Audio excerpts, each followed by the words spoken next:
buddy. So we have 16 chimps, and we've got them split into 2 separate groups. Today is Kendall's group out here. They're kind of our group of misfits. We've got former entertainment chimp, former research chimps. They're all a little bit odd in their own special way. Oh, hi, Kendall. Oh. Dude, I just cleaned these windows. You made a mess. When you've got 16 kids, you are not supposed to have a favorite. That being said, Nori's my favorite. She's over here on top of the rock now, eating some green beans. Nori has been kind of special from day one. She was born here at the zoo. She was the first baby that we had had in 17 years. I helped to hand raise her 24 hours a day, 7 days a week for the first 4 months of her life. And then about 5 years ago, she started having these seizures. Her body was trembling. She would bite her tongue. Once or twice, she knocked herself unconscious by landing on the ground. Once we described some of her symptoms, they said, it sounds like epilepsy. All right, Nori, it's time for your medication. Are you gonna get up for me? Good girl.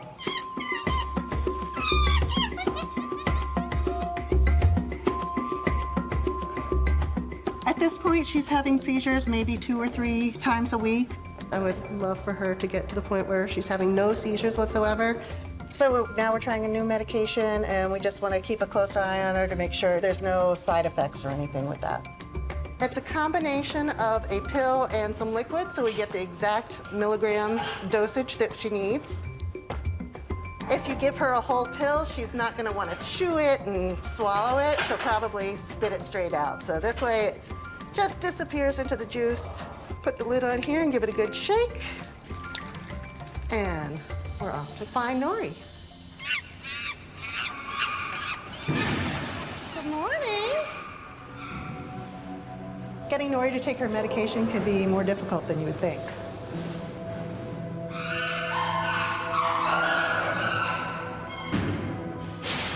Thank you, Kendall. That was helpful. Not. The other chimps sometimes get jealous that she's getting treats. Chi-Chi, behave yourself, sweetheart.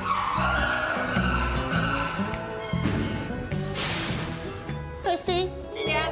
Can you keep Kendall occupied for a minute? He keeps chasing Nori off. Hi, Kendall. Come this way. Let's see it. Here you go, babe. How's that? Pretty delicious, yeah? Mm-mm. All right, good job. Yum, yum. That's all you get. You're done. Good job, kiddo. Great, Nori, it's all done.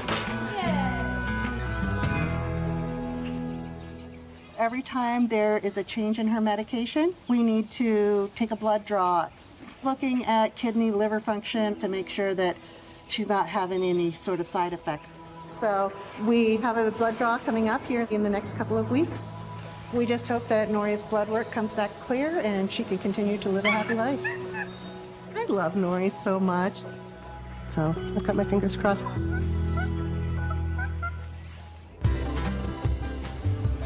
We've got all kinds of animals here at the zoo, young and old, big and small. Over here, you'll see the tallest animals, which are the giraffes. And if you're lucky while you're here, you may even get to feed one of them. Yeah, I think he's hungry. Extend your arm out, and he'll stick his tongue out for you, okay? Their tongues are about 18 to 20 inches long. That's got a great grip for being able to rip leaves off of branches. Good boy, Turbo.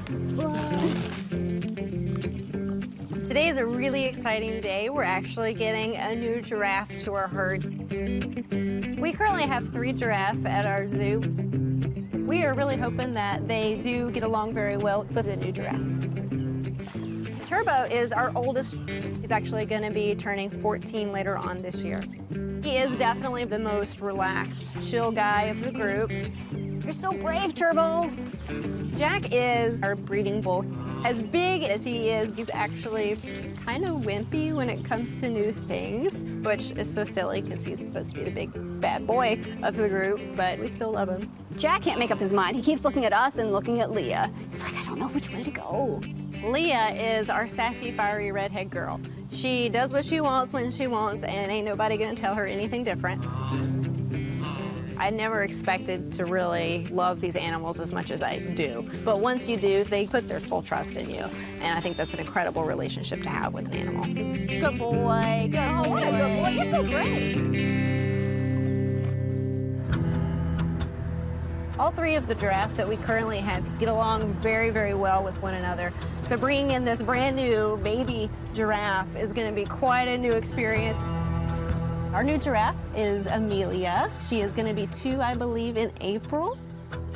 Although she's young right now, we are hoping that in the next few years that we can maybe start having some calves from her. We got the trailer coming down right now. Amelia may be a little stressed from the ride. Coming to a new zoo is a big change for a giraffe. It's kind of like anyone who's a young adult going to their first new apartment or going to college. It's a whole brand new experience for this animal. Good. Keep it coming, keep it coming. We're good. My job today basically is to get Amelia in position from the trailer into the barn. Hopefully I can accomplish that without any hitches. Come on, girlie. It could be very challenging. We don't know what her temperament is, what her behaviors are going to be to a new environment. Amelia. She could walk off really smooth. She could also want to stay in the trailer. Come on. Go see your new friends. Come on. Giraffes are kind of a combination of super curious about what's going on as well as very cautious about new things. She's like the shy kid on the first day of school, just kind of looking around through the doors, not really sure where to go or what to do. You want any of this? She's thinking. Come on in. She's coming, she's coming. I can see her nose peeking around the corner, so she's getting closer. Good girl, look at you. Couple more steps, good girl. Good job. Great, you guys, good job. Good girl. I am super excited. She did phenomenally well. I couldn't ask for a better intro to the barn. She's adorable. She's tiny. She's super tiny. We think that she probably is around 10 feet tall, which is probably at least 4 feet shorter than our shortest giraffe. Like any other animal that comes to the zoo, we have to put them into quarantine to make sure that she's not carrying anything that we don't want to give to the other animals. And then after that short amount of time, we can start introducing her to the herd. I think the giraffes are gonna love Amelia.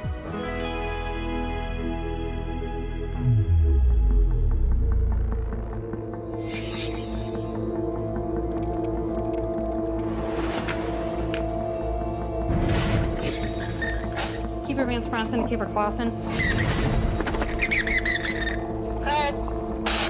I'm gonna feed the bats the blood if that's okay with you. Okay, time for it. Into the bat cave.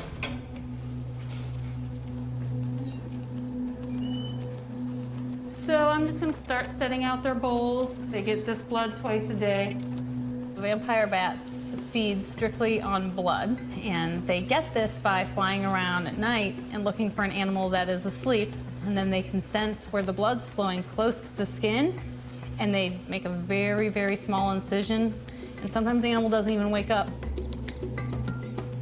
So this tends to be the area where the bats hide out the most. They each kind of have their own little spot. They're really chatty when I come in here. They'll squeak at me. But I think the bats are cute. They're not as scary as you think they are. I mean, they look kind of like a small mammal, just happen to have leather-looking wings. Yes, they drink blood, but I just love vampire bats. They get a bad rap. People think I'm weird all the time. We have 34 bats, so we try and get a little bit of a look at them to make sure that they look healthy, look for injuries. Vampire bats aren't very easy to tell apart, especially in the dark. So we have this system where we tag them with different colored bands, and then we can name them depending on what the band color is. We name them after singers. There's Johnny Cash up there. Johnny Cash is wearing a black band. And we have Prince, who has a purple band. Oh, there's Springsteen. She's very outgoing. We'll put the food down, and she'll come up to you right away, silently screaming at me. We have a Janis Joplin, but that's because she bites. So this is Silver Blue. We don't have a name for her yet, but she has a silver and a blue band.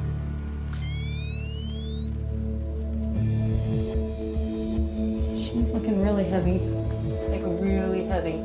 She looks like a water balloon. She looks like she's about to burst.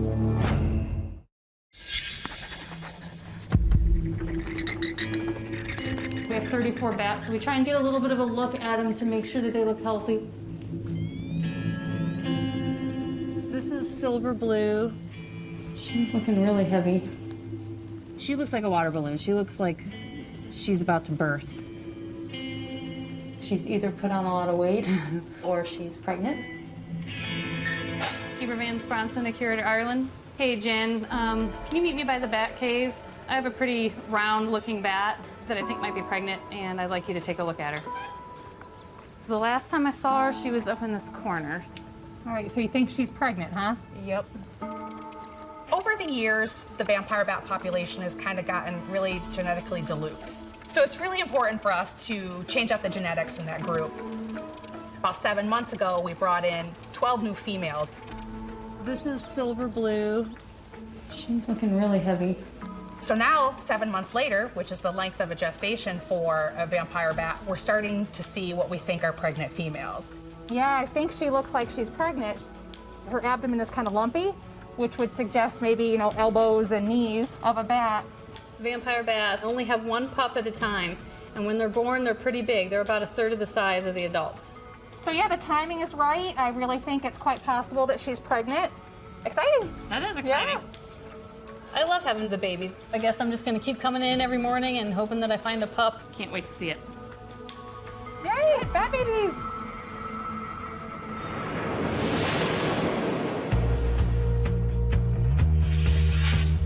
You can come on up and get your tickets at number 3, number 4, and number 5. Good boy, Bubba. Is that yummy?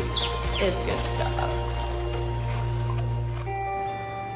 So I'm on my way to see Amelia, our newest giraffe, and today is going to be her visual quarantine exam.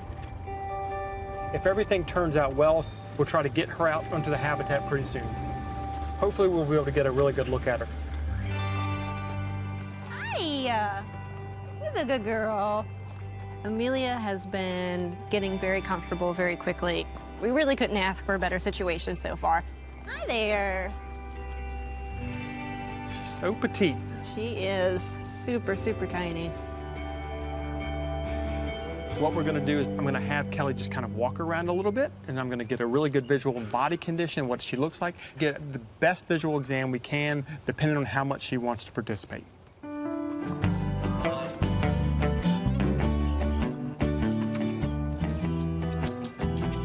Giraffes in general are quite skittish. This giraffe doesn't know really anybody at the North Carolina Zoo. She hasn't been here that long. But I'm hoping that she's gonna at least come over and allow me to get a pretty good look at her. Yeah, she loves keeping an eye out on her surroundings. That's all she's done. Come up here. You want some of this? You want some of this kale? She's like, nope. Don't know that guy. Stranger danger. Amelia's still nervous right now, just not used to her surroundings.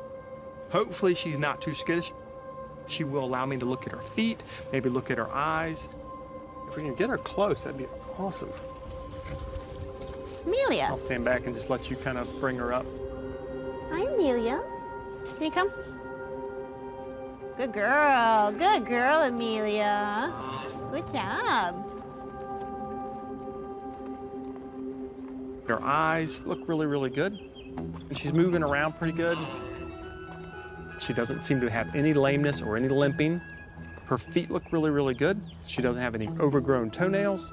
She's cute. She's really small, though, compared to all of our other giraffes. So on average, an adult giraffe can be anywhere from 15 to 20 foot tall. Amelia is about 10 foot. Now, that's small for her age. So the question is there something underlying? Proportionally, she looks relatively normal. When you talk about the body condition scoring system, it's 1 that's severely underweight. A 9 is severely overconditioned. I'd call her a 5 out of 9, which is ideal. Yeah. I think she's just a petite giraffe. I'm so relieved JB's given Amelia a clean bill of health. She's got a few more weeks of quarantine, and then she's going to be released. I'm really excited to see how she's going to interact with the giraffe that are already out there. There you got somebody right coming up. Is that a Turbo? What are you doing, Turbo? Turbo's already gone into like Big Brother mode. God, look at the size difference. He's just massive compared to her. I'm going to call this it. Basically, she looks really, really good to me, and we can get those guys together. Sounds great. They're ready. What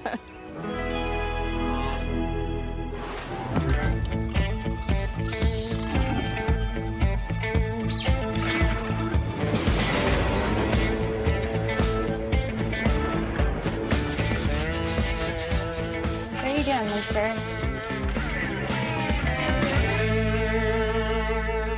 This is Maximus. He is our alligator snapping turtle. He's guesstimated to be about 120 years old. He is a living fossil. Alligator snapping turtles are our largest freshwater turtle in the United States. He weighs about the same that I do, and he's super duper strong.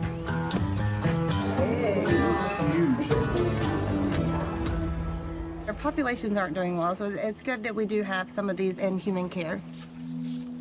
What I've noticed recently is a few little pits in his shell. They don't have algae growth on them, and it looks like they're eaten down into the shell. It could be something really bad. So I've called JB to come down and take a look at it. Good morning. How are y'all doing today? Good. These lesions, if they are some kind of really pathogenic fungus, could eat into the shell, and that can cause some really big issues. This shell is like his house. You don't want your roof to fall apart. He doesn't want his shell to fall apart. Slippery right there. Oh, it looks slippery. The entire thing looks slippery. How's Maximus? He's a little grumpy, but he's hiding right now in the perfect spot. Maximus does not like being out of the water, so he is going to be grumpy and uncomfortable. So the first thing I got to do is I got to get samples of these lesions on the top of Max's shell without getting my fingers bit off by Max. One of us will just kind of hold him and the other one will hold his tail for you. Does that work? I think that works. Okay. Okay, coming in. Oh, he has a big open mouth there, bud. Obviously, he's a big animal. These guys are super strong. They have a lot of muscle. That's a lot of pulling on my fingertips. If he was to turn around and bite me, he's gonna take my fingers off. He potentially could take my hand off. We're gonna have to make sure that we can keep our foot in and don't fall down. He said, let me at him.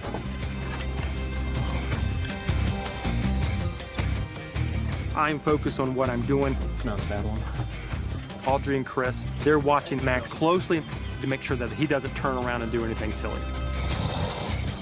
Sterile swab. There you go, good job.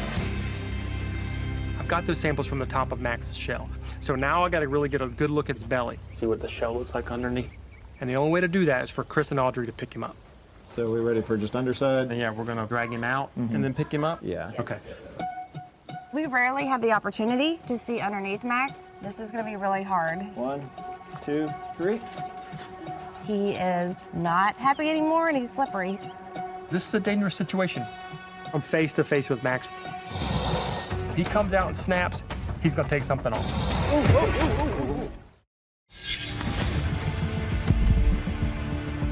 We rarely have the opportunity to see underneath Max. This is going to be really hard. 1, 2, 3. He is not happy anymore, and he's slippery. This is a dangerous situation.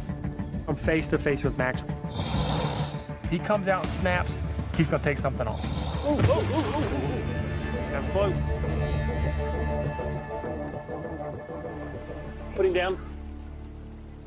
Yeah, underneath looks good. Good job, guys. We still have all of our fingers. Okay.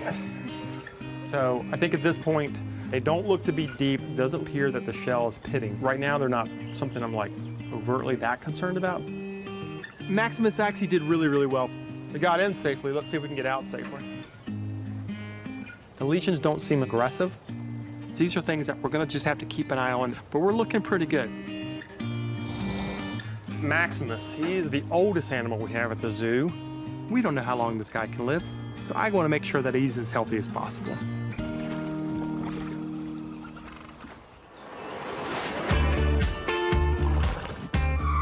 Yeah, you like that. Nice and clean.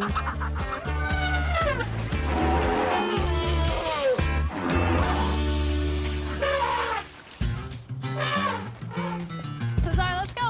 Over here. Back up. Foot trunk. Good boy, Bubba. Yeah. Cesar is 45 years old, which makes him the oldest male African elephant in the United States. I love Cesar. He'll do all the things that a young male elephant would do. He's just in a 45-year-old's body. But he has had some eye issues over the past couple years. Cesar actually had cataracts removed a few years ago, and since then, his corneas are actually a little bit more vulnerable to having ulcers. 2 days ago, we started seeing that he was squinting this eye a lot more, and now you can see it's been more weepy as well. It's very painful. It can be uncomfortable, and that's one thing that we don't want. We actually have an ophthalmologist coming down today to take a look at it, see, if he thinks that there is an ulcer forming. Lena? Hi. Nancy, Jordan, how are y'all? Good, how are you? Nancy, have you met Hans before? I've not. Hi, Hans Nice to meet you. Westermeyer. And then this is Liz. I've got Hans and Liz, and they are stationed at the vet school. They're ophthalmologists, so they're gonna give us their expertise, give us some idea of what's going on with Cesar today. How's it going, old man? I can see the weepiness. Cesar's eyes start to water, and he takes that trunk and he starts to rub his eyes. And when he does that, oftentimes he will scratch the cornea. If you knock that top layer of the cornea off, it's gonna develop into an ulcer. If left untreated, he potentially could lose the eye. Even just relaxing, he's closing that eye a lot more. Is he? Have you, even when he's at rest here without us here? Yep. Try this inside? Yeah, we can definitely bring him up to the mesh. Let's go. Good boy. Back up. Just be careful of any fingers going on the other side of the mesh. Yep. Hans is just getting some images of the eye. Is he giving you anything, Hans? About a half a second view. He's gonna keep that eye completely shut because he knows what we're trying to do. In the picture, we can see that there's just an area that's a little bit cloudy, so I'm not sure if that's the mineral that he's always had there or if he has a little bit of an ulcer there. We'll get a stain on it, see what we got. The question is he gonna allow us to do that? Back up. So Jordan's gonna bring Cesar back into position, and we're gonna try to get this stain in his eye. If there's an ulcer in the eye, this stain will light that area up, and we'll be able to see it, kind of with our naked eye. The problem is he knows what's happening, so he's gonna have it shut pretty tight. Because he's so aware of us working and poking around in his eyes, we've only got one opportunity to get the stain in there today. It's all on Hans. Maybe there's across the eyelid at least. I know, buddy. This sucks. I know. That's not nice. Yeah. Hans just shot it in his eye. Now he's real protective of the eye. The eye's clamped shut. But now it's trying to get him to reopen the eye. Yeah, I don't see anything. Jordan, back him up one more time. Okay. Back up. We're waiting to see if any portion of the cornea turns green. That'll indicate to us that there's an ulcer. I don't see anything bright. I think I'm pretty happy saying that he doesn't have an ulcer there. Okay. So what do you think? Some kind of seasonal allergy? Yeah, it's seasonal. It's related to pollen that's actually staying in his eye. The pollen is really heavy right now. So thankfully, Cesar doesn't have an ulcer. So we're gonna chalk up most of this irritation and inflammation just due to hay fever. So just flushing that out a couple times a day to decrease the amount of pollen that's actually staying in his eye. So if we do a morning rinse and a PM rinse until we start really seeing a decrease and then maybe just switch to AM. Sounds like a plan. Perfect. Thank you, guys. Thanks you. for making the trip out. That's all I got. Anytime. Good boy. It's really important to respect your elders, whether it's an elephant or a grandparent. I love Cesar. So if it's gonna make his life easier if I wash his eye out every day, that's what I'm gonna do to make sure that he stays healthy. Okay, guys. Thank you. Thank you guys. Bye.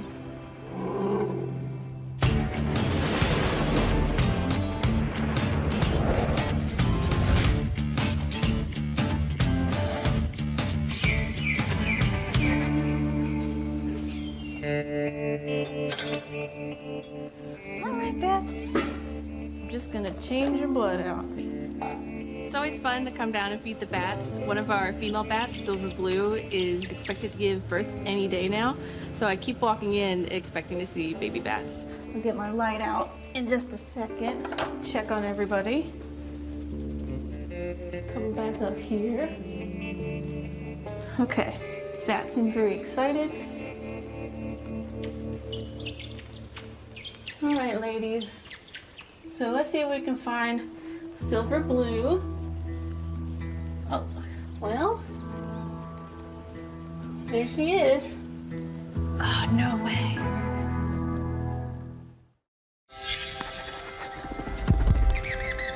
So let's see if we can find Silver Blue.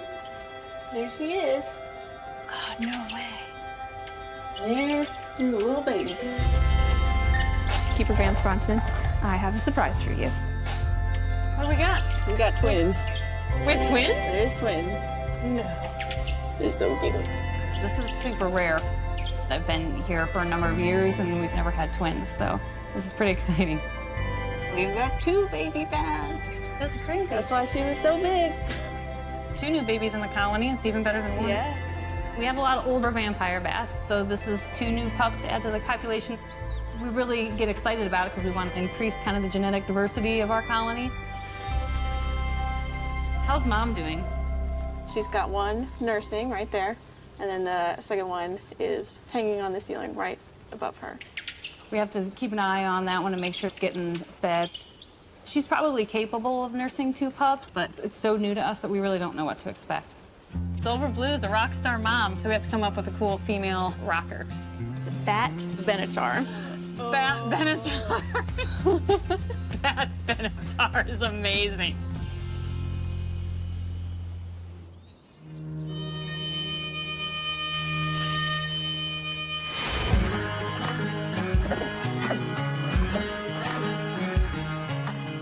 All right, so I was thinking about hanging some of these up on our structure here. Oh yeah, make them climb for it. We have 2 red ruffed lemurs here, ZZ and G. They are very well bonded. They've spent pretty much their entire life together. It's kind of like a scavenger hunt. It is. Today, what we're using is what's called a suet feeder, and we can hang it from different heights, so that encourages the lemurs to climb and actually search for their food. Okay, I have one more. You're a little taller than me. Can you reach up there? Got it. All right, you ready? Yeah. GG, ZZ. I love working with red ruffed lemurs, but they are not high up on that intelligence scale as apes or monkeys. Look at Z. She's just laying down, relaxing. She's melted. Sometimes they're not super motivated. GG, ZZ. We hung up some stuff for you. You have to find it. When they vocalize, it kind of sounds like a screaming demon. You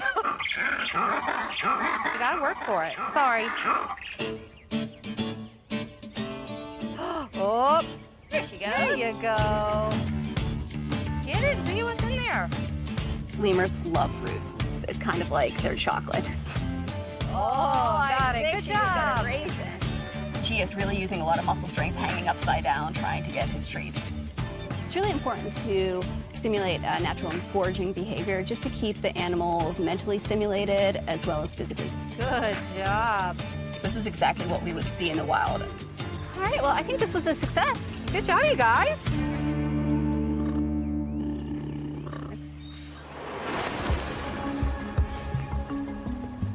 I am on my way to work with Nori, our chimpanzee who has epilepsy. We have been trying a variety of medications to keep her seizures under control. A lot of these drugs can be very hard on the liver. So today we're pulling blood to make sure that she's staying safe while she's on these drugs. It is a very big day. We're going to be getting a blood sample from Nori voluntarily, but nobody likes getting stuck with needles, so we have to have a reward just to keep her happy. I'm a little bit nervous that she won't participate. She's been giving us the cold shoulder for the last hour. I really hope she plays ball today. Hello. I have peppermints if you're good and don't spit, okay? It's not normal for a chimp to sit there and let you poke them with a needle, but Jenny built a really strong trust with Nori to let us do this. Good to go? Yep. Cool. Hi, kiddo.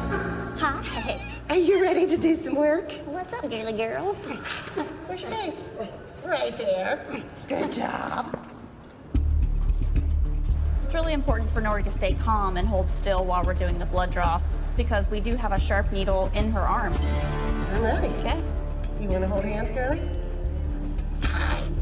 If Nori made any sudden movements, that sharp end of the needle could actually cut her arm muscle. Get the elbow up here. You want her to hold real still. And closer. Good girl.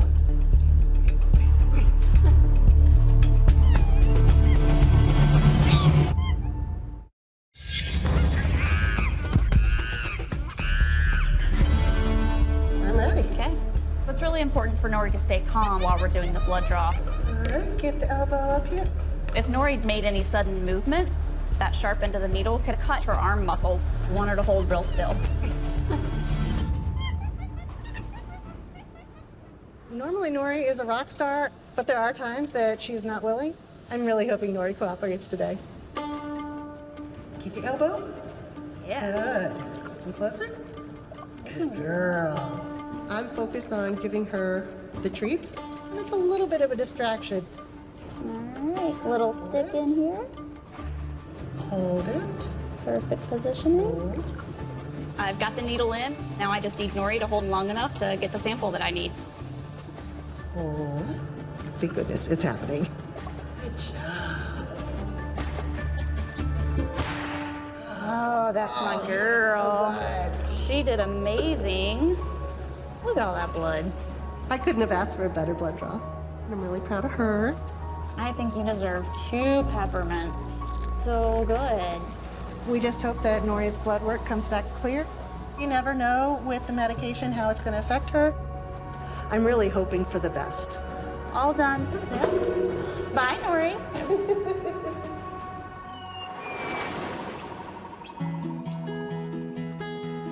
So I'm off to go check up on the ocelots and give them their morning diet. And then I'm going to service the habitat and give them some enrichment. We have 2 ocelots and their names are Inca and Diego. They are typically found through Central and South America. And they're very, very shy. Diego probably won't come out while anyone's in here. Diego is a typical ocelot. If he was a person, he'd be the introvert of the party. He'd be the one that's just kind of sitting by himself. All right, Inca, here's your breakfast. Inca's way more outgoing. She is always interested in what the keepers are doing and what we have for her.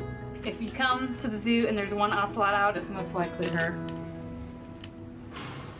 Because ocelots are so shy by nature, getting them out on habitat, it can kind of be a challenge. So we try to make the habitat smell like their natural environment.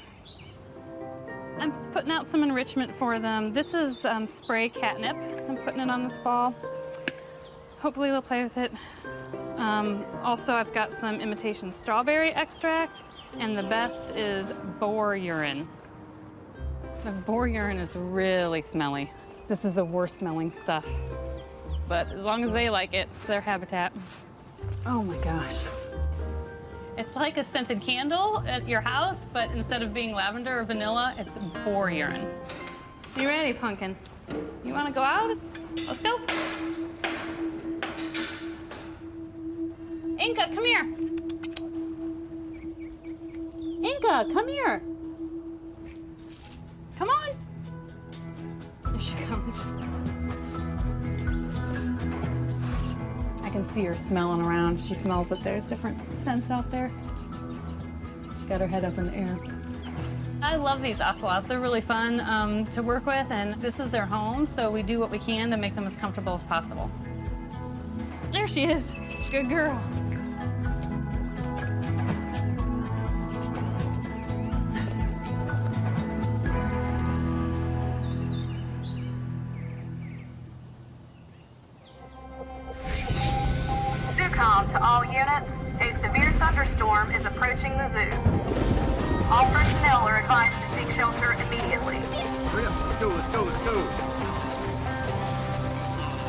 It's a little bit wet since it's raining outside, and so it's a great day to provide enrichment in the inside part of the barn for Amelia.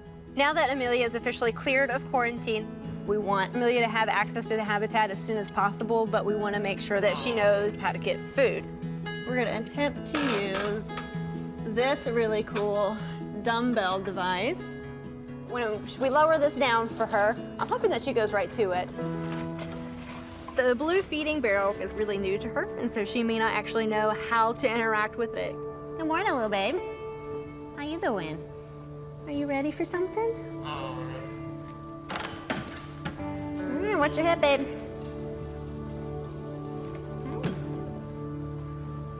She's pretty suspicious about it because it's new. She's staring hardcore at it. What is it, babe? You got lots of goodies. You gotta figure it out. Oh, watch out. It's moving around and starting to spin on her. It could be windy, so if the branches are moving, this kind of simulates that. So she's gonna have to figure out how to move with it. Good girl. What is that? She's pulling out some pieces. She's taking her first bites. Yeah, you like that. This is exactly what we want to see. She's super comfortable with it already. This is really good for Amelia. Coming to a new zoo is a big change for a giraffe. So these special moments with Amelia really helps build her confidence. We're all quite proud of her.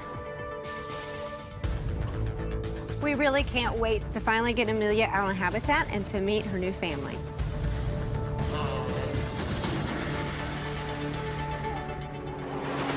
Feeding time. There you go. Oh, so good. Now get your mouth ready. Good job.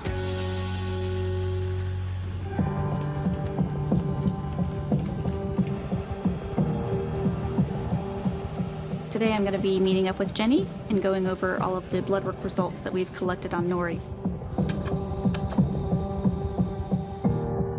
Jenny has been with Nori since she was born, so they have a very strong relationship. How's my girl? You look very pretty today. I worry about Nori all the time. I hope that the blood tests show that she's not having any adverse reaction to being on these medication, that she still has healthy liver function. So have you heard anything about Nori's blood work yet? So yes, her drug levels came back and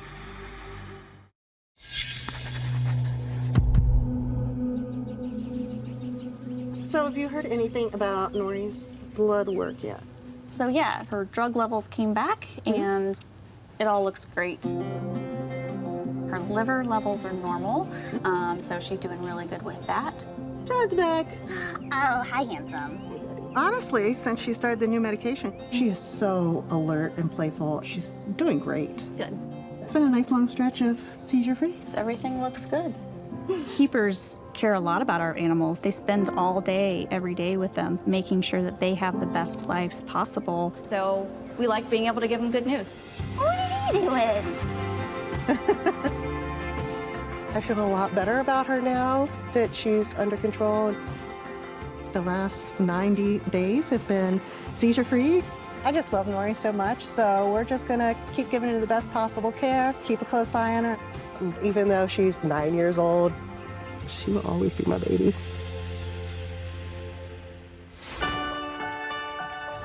I'm currently heading down to the bat cave. I got a call from Kim a little while ago, and one of our female vampire bats just gave birth to twins.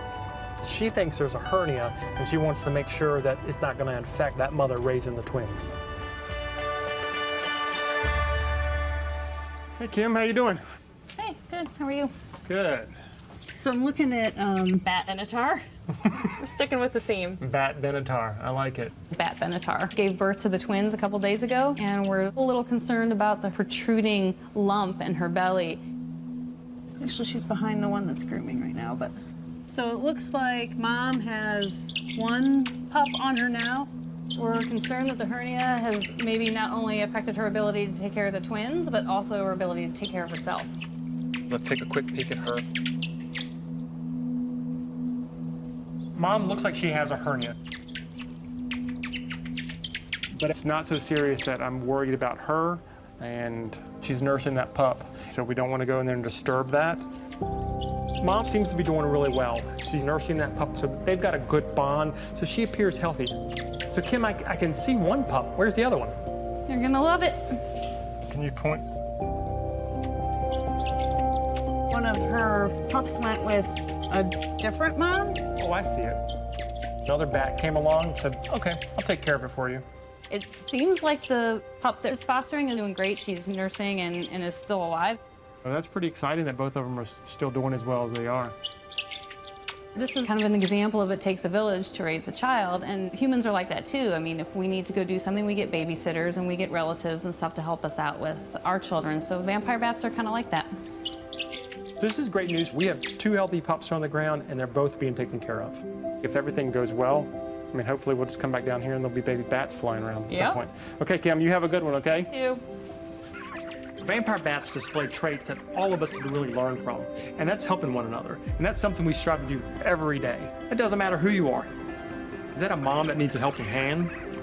Is that an older animal that potentially needs a little bit of extra care? Good boy, Bubba. Or a new arrival that just needs to settle into its new home? We will always do our best here so that every animal under our care will live its life to the fullest. This is a special day here at the zoo. Our newest giraffe, Amelia, will be joining the herd. Everybody needs to give her a special North Carolina welcome. Amelia, are you ready for your day?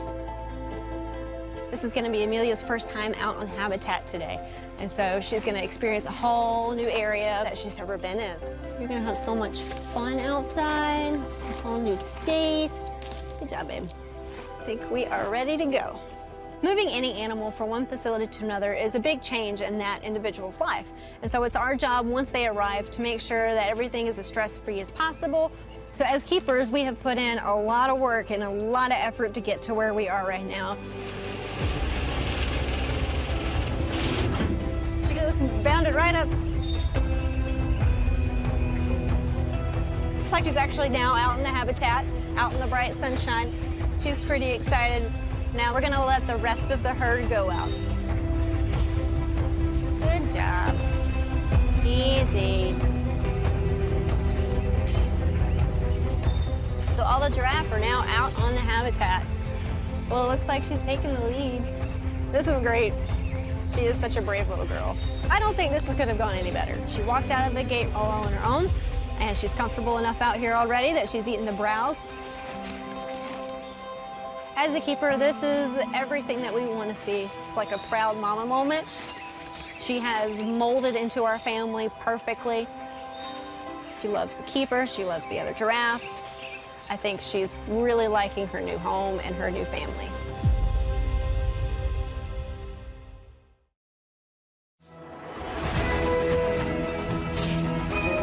That's a cute calf. She's very fluffy. All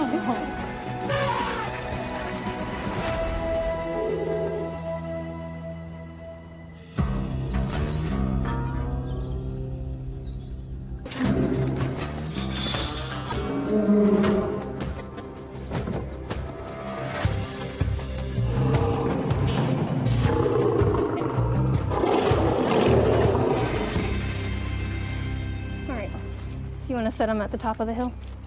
Yeah, I think that's where they hang out the most. Okay. This morning, we're gonna do some enrichment for our 2 lions, Makita and Riley. Makita is a very sassy cat. Any chance she gets to scare us, she's gonna take that opportunity. But we still love her.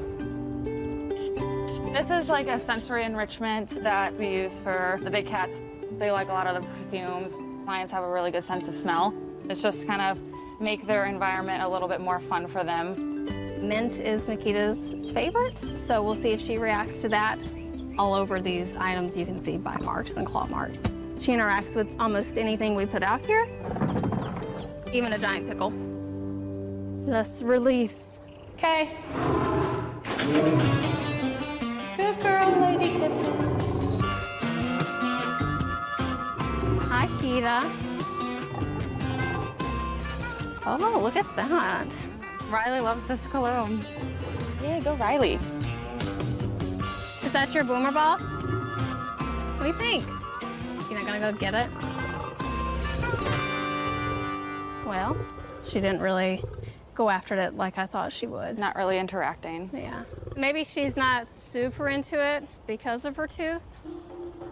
During Makita's last annual checkup, we noticed that she had a fractured premolar.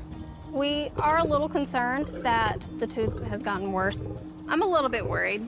An infection in the jaw could actually make Makita really sick, and then it could also be fatal. Maybe we can try something different. Just go grab some bones and see if that gets her up and moving. She is very food motivated. She is. She loves her bones. Makita, you ready? She picked it up with her left With her side. left side, yeah. If she's not chewing a whole lot on the right, that's an indication for us that there is some pain on that right side. So our vet staff, they've decided to remove the tooth so it won't cause her any more issues. Since Makita is a dangerous animal, having her under anesthesia before going to the hospital is to ensure human safety as well as her safety.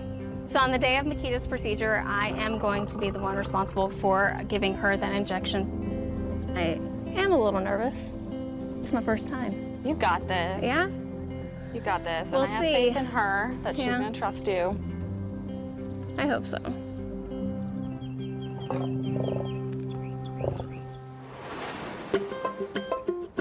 Guys, over there, look!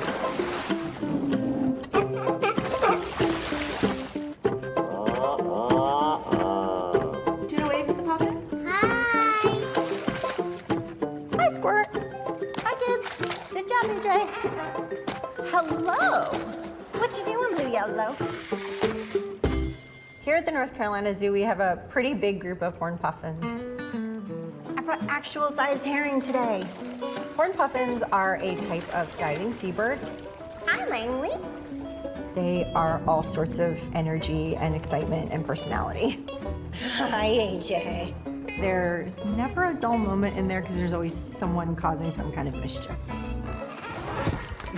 Owen. Our colony has multiple breeding pairs. Hi, Bella. For the most part, they're socially monogamous, so they are with the same partner every year, and some of those partnerships can last decades. We have two pairs, Dory and Owen, and Bella and Logan. That's Logan, right on the island. Hi, Logan. What you doing, sir?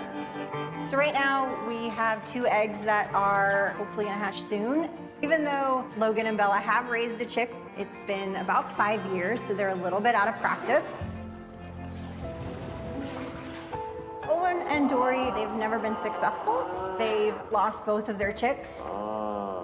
They've never gotten past day 0. They've never had to bring food in. They've no experience. So lots of concern there. If they can actually have a chick, that's a huge thing for them, and that's really good genetics for our colony. And it's a really exciting experience for them and for us. Chicks are always super fun. Hi, Dory. How you doing? Go sit on the egg, please. Think happy baby thoughts. It's really important for the puffins to be sitting on their eggs because it's cold in there. It's Alaska, so they have to keep the egg warm. An inexperienced pair might not know that they have to sit on the egg for as long as they're supposed to. So today we're going to candle Owen and Dory and Bella and Logan's eggs. Good girl, Ella. To make sure everything's going okay.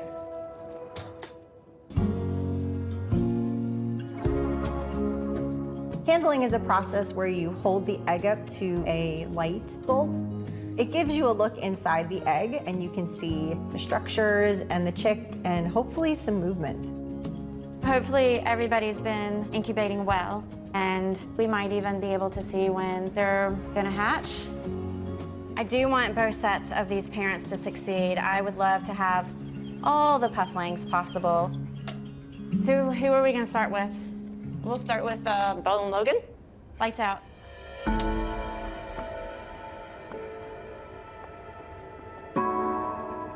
Is that, there's a baby. There is a baby. Fluffy babies. It's moving a little bit, and then the head's right over here. That's crazy.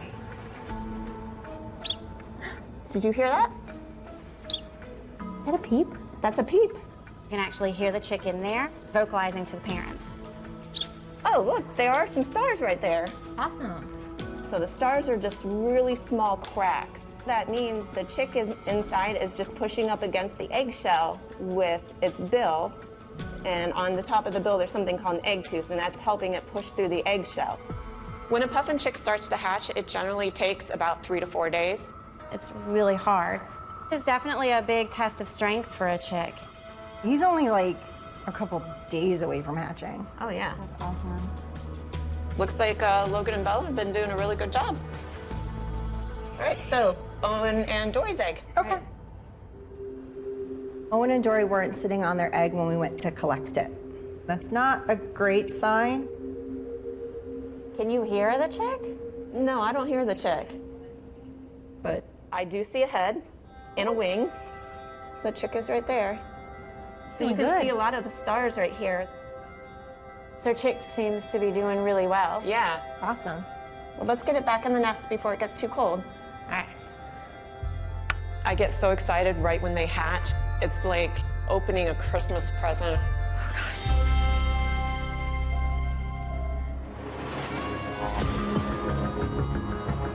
So the life of a zoo vet it's unpredictable at best. There are nearly 2,000 animals, well over 100 different species here at the North Carolina Zoo. So there's always a new problem coming up. We've got things that are planned, but if an emergency pops up, I have to drop what I'm doing. If I'm looking at a turtle, and I may have to go look at a beat up chimp. But that's one of the things that I love about my job. There's no routine. Today we are going to be getting Makita the lion under anesthesia so that we can hopefully get a tooth out. Plan A today is Christy's going to hopefully encourage her to come up to the mesh and be able to get that anesthetic injection into her. The backup plan for us is to guard her. I don't like darting animals, and when they see me and they see that gun, their stress level goes way up. There is a lot of pressure for me to get this injection in this morning. Come on, I got your food. Makita and I, we've been trying to build that relationship up to where she trusts me. Good job, sweetheart. Working with each other for the past few months on her lean-in behavior to get the anesthetic drug in there. Makita, come here. Let's lean in. But Makita is very observant. What's your meatball? Open? Good. So she notices every little thing. All right, let's lean in. You were doing so well. Are you ready? I'm ready. Good luck. Thank you, sir. You got this. You got it. Thank you, ma'am.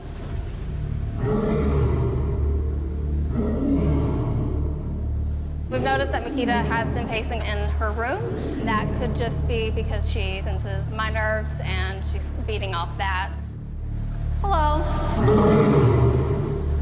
So hopefully that's not a sign that things are not gonna go well. Hi, Makita. You ready?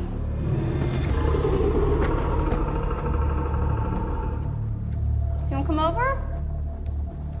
It's okay. Makita.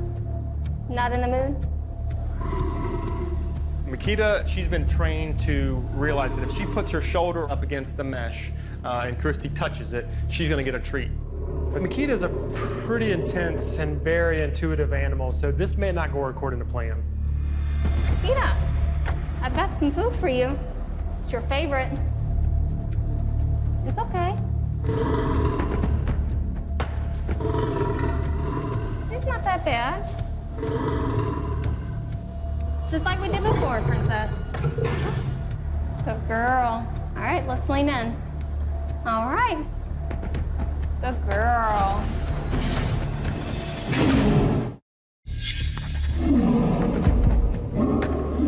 Today is Makita's procedure day.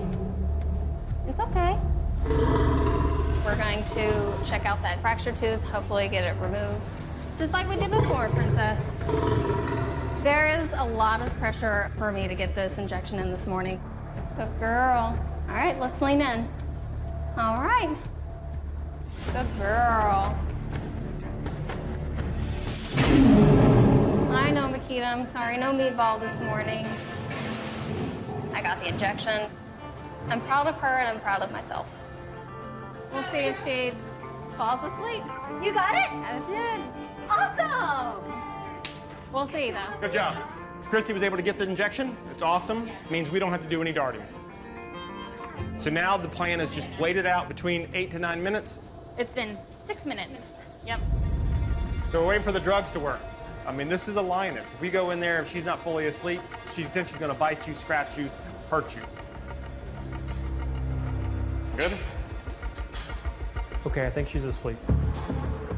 Emma, our third-year zoological resident. She's training with us, and this is her first dental procedure on a lion. 1, 2, and 3. Today's a big day of my career. Really excited, a little nervous. Okay. Sit her down. Lions are such cool animals, and everybody wants to work with them. It's like slippery. So when it's your job to do a procedure on a lion, it's a great day. Let's move. Hospital 1 to Hospital Scott. We're on our way. When you're practicing veterinary medicine on so many types of animals, you just have to have a really flexible mind. Straighten out. Straighten. When I come up to something that I don't know, Watch your step. Watch your step. I look it up, talk about it, and then put it in my brain for the next time. Let's get her hooked up to all her monitoring. I'm going to try to let Emma take the lead on a lot of this because she needs the experience, You ready to take this radiograph for JB? Yeah, my water bottle. but it does take a lot of energy and effort. Clear. She may get tired, she may just need a break, so I'll tag in. The x-rays we have from Makita's last procedure show that just the very tip of the tooth was broken. Since that time, probably from continuing to chew on bones, she's fractured the entire crown off. So all we have now are the 2 roots. So what we're going to do is remove both of these roots from the underlying jawbone. The first step is just cutting the gum away from the root. If we didn't do anything about this tooth, it could become infected, and I'm not willing to risk that. Extracting this root is really difficult. My arms are getting really tired. Lions have really strong jaws, so these roots are stuck really solidly into the jaw.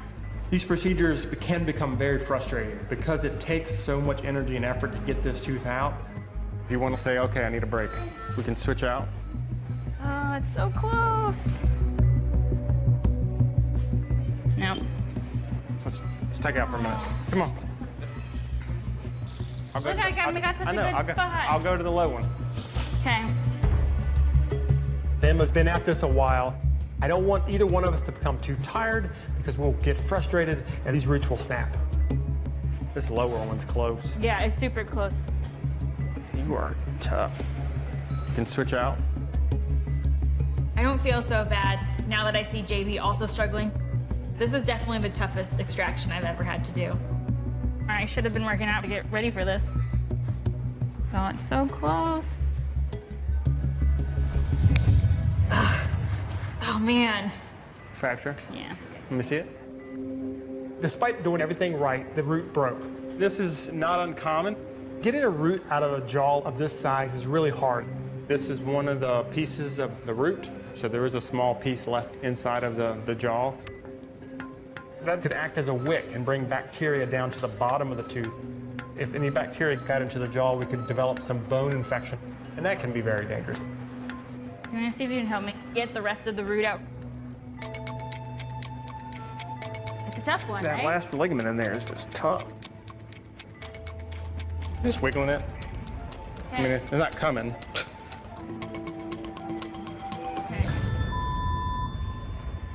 It's got fractured in pieces. In multiple pieces? Mm-hmm. Ideal situation, they would have come out in one piece. But both of these roots have fractured. Just the day-to-day of what happens when you are a zoo veterinarian. We're gonna have to drill. You want me to drill through that root? Yeah, you're gonna basically drill that root part out, hollow it out from the inside. Okay. I see what you're saying. Working here at the zoo, I've definitely learned how to stay calm under pressure. JB isn't panicking, he is just finding a new solution to get the job done.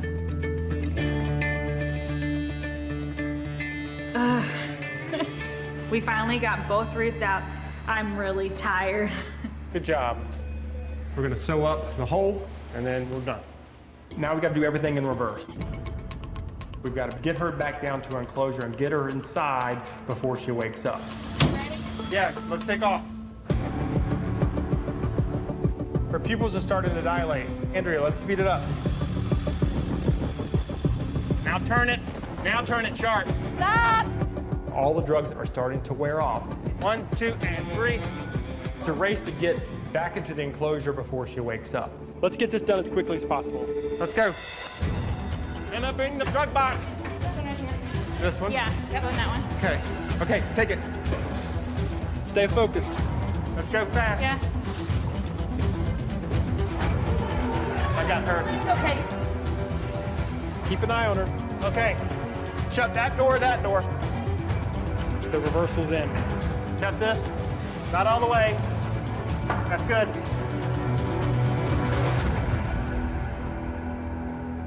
She's waking up. Makita was a rock star today. I'm very proud of her. I'm gonna keep a close eye on her to make sure she recovers fine. JD said no bones for at least a month, which she's gonna be pretty sad about. Being a zoo vet is a really unique job. When people ask me what I did today, I can tell them that I worked up close and personal with a 350-pound lion and got to be her dentist. Just another day in the office.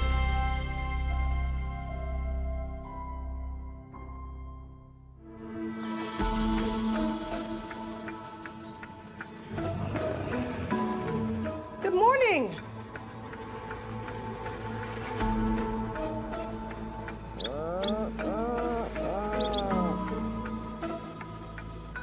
Hi, Dory.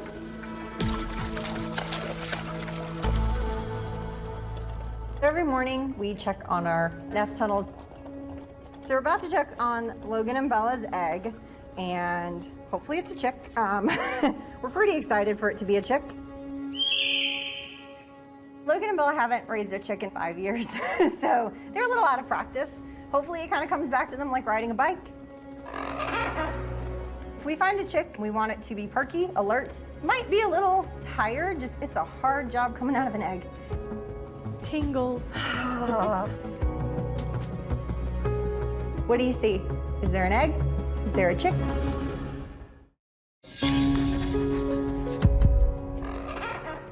Every morning we do a quick check on our eggs to see if they've hatched yet. Tingles.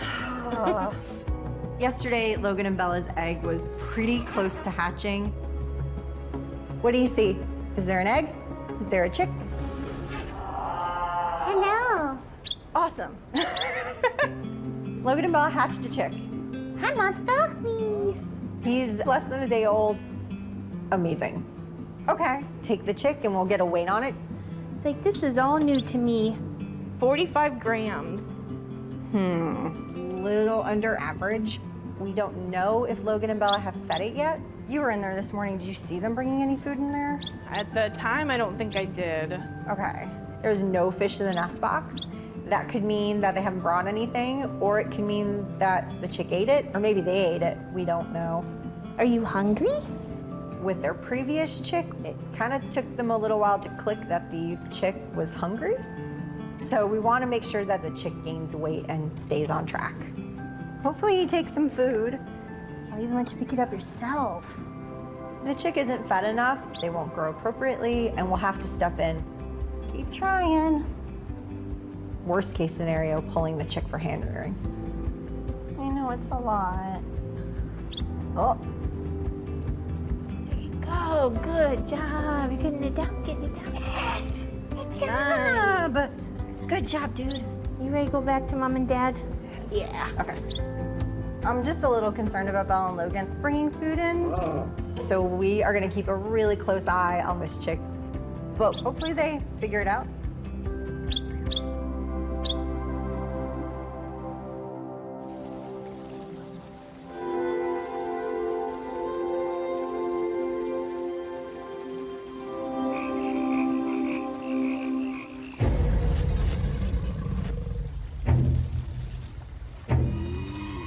I have some rats and chicken and fish. All right. It's almost 90 degrees, so they should be very food motivated. Definitely, this kind of weather is perfect for feeding gators. Alligator, look! Why is it staring at us? I saw bubbles. So today we're gonna be training 2 of our female alligators. Zena's over by our station. All right, let's go in and feed. Okay. Xena and Spot are housed together, but they have a fence between them, so they have adjacent rooms. Female alligator Xena, do a training session with her. The only way to train gators is to get in there with them armed with a bucket of meat. If an alligator bites a person, they like to shred and tear large chunks of meat off, so you could definitely lose a limb. A lot of guests are surprised that we train the alligators, but it's important to train them in order to do medical procedures on them. Hold. We have water stations to keep them in the water for safety. Hold. Hold.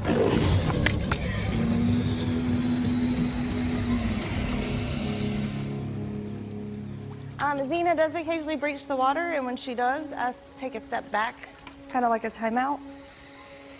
I'm not necessarily afraid of alligators. I'm just cautiously aware of their abilities. Hold. She knows that if she comes out, I won't give her food. But she also wants it so bad that she can't resist. Hold. It's like dealing with a 5-year-old sometimes. Graceful. Alligators have what you would think is a really small brain compared to the size of their body, but they're incredibly intelligent. Xena, hold. It's very interesting to see how evolution sometimes can surprise you. Xena, over. Done, how are you doing? 3 pieces left. Okay. Target. Good girl. Spot over. All right, Melissa, let's go check on Gator Boy. All right, awesome. Gator Boy is our one male. I'm his primary trainer. He's the largest and the most impressive, being at 10 foot, almost 500 pounds. And he's also probably the coolest to work with. I guess we're gonna do another training session. We need to get the blood samples soon. Come on, boy. About 10 years ago, we had a little bit of a health scare with Gator Boy. Hey, bud. He started having some respiratory issues. Boy, come. Given Gator Boy's medical history, you do want to keep a close watch on his health and monitor that through blood samples. Target? So we're working on blood draw training with Gator Boy. Good boy. We ask him to come out of the water and line up against the fence, and a vet tech will come in and get a blood sample. Come on, bud. Alligators don't eat for 6 months of the year, so we only have that 6 months of time with feeding and training them. Target. Last year, we weren't able to get blood on Gator Boy. Hold. If we don't get the sample in the next few weeks, then we will miss our opportunity of getting it for the rest of the year.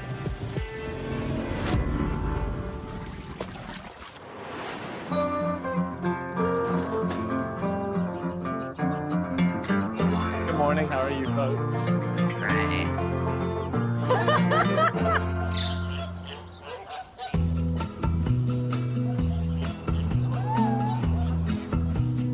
Today is annual exam for our flamingo flock, so what we're gonna do is catch up all 17 of our Chilean flamingos, give them a once-over and see how they're doing.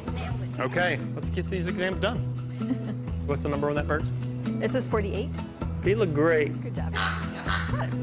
The actual exam itself is not that challenging. We're gonna get them and we're gonna be checking how the organs are functioning. Do we need more blood on that bird? Yeah. Okay. The challenging part is trying to get all of these birds done. It's almost like we get into like an assembly line with them.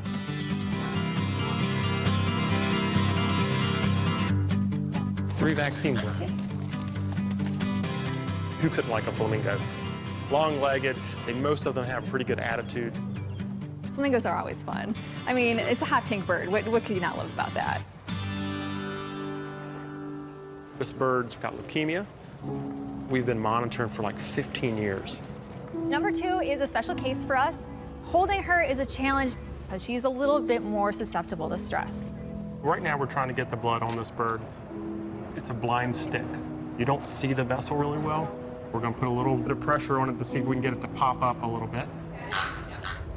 These birds want to get blood today. When birds are stressed out, it can be more difficult to get blood from them. So we are trying to get blood from the brachial vein going through her wing. Okay, we got the blood.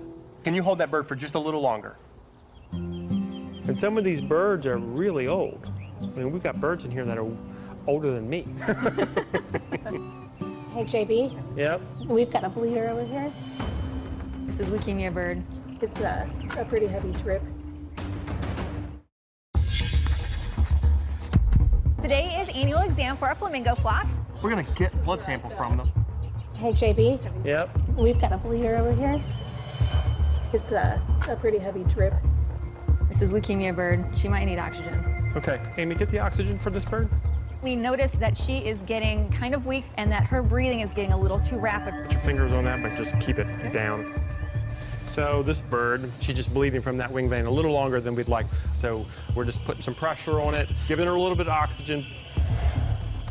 And she is getting a little hot. Yep. She's been in hand a while. Birds can overheat very quickly if they get too hot. So I gotta make sure that she's not stressing out. Is that blood stopped? Nope. We don't want these birds in hand for too long. They'll get really stressed out and they'll overheat. So we gotta get this bleeding under control as soon as possible. We're applying coagulant to help this clot and stop bleeding. Okay, let's clot it now. Put her down. Yep.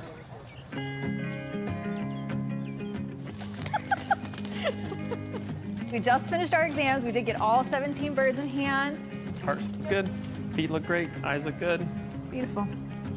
It is our biggest procedure, so it's a relief to have it done. We've got some blood results that are going to be coming back. We're going to get a little bit more insight into how the organs are functioning, but overall, everybody looks to be pretty well. Ooh, it's hefty. It's a hefty bird. Working at the North Carolina Zoo is not a 9-to-5 job. One of the things I love is the teamwork and the camaraderie. I'm never leaving this place.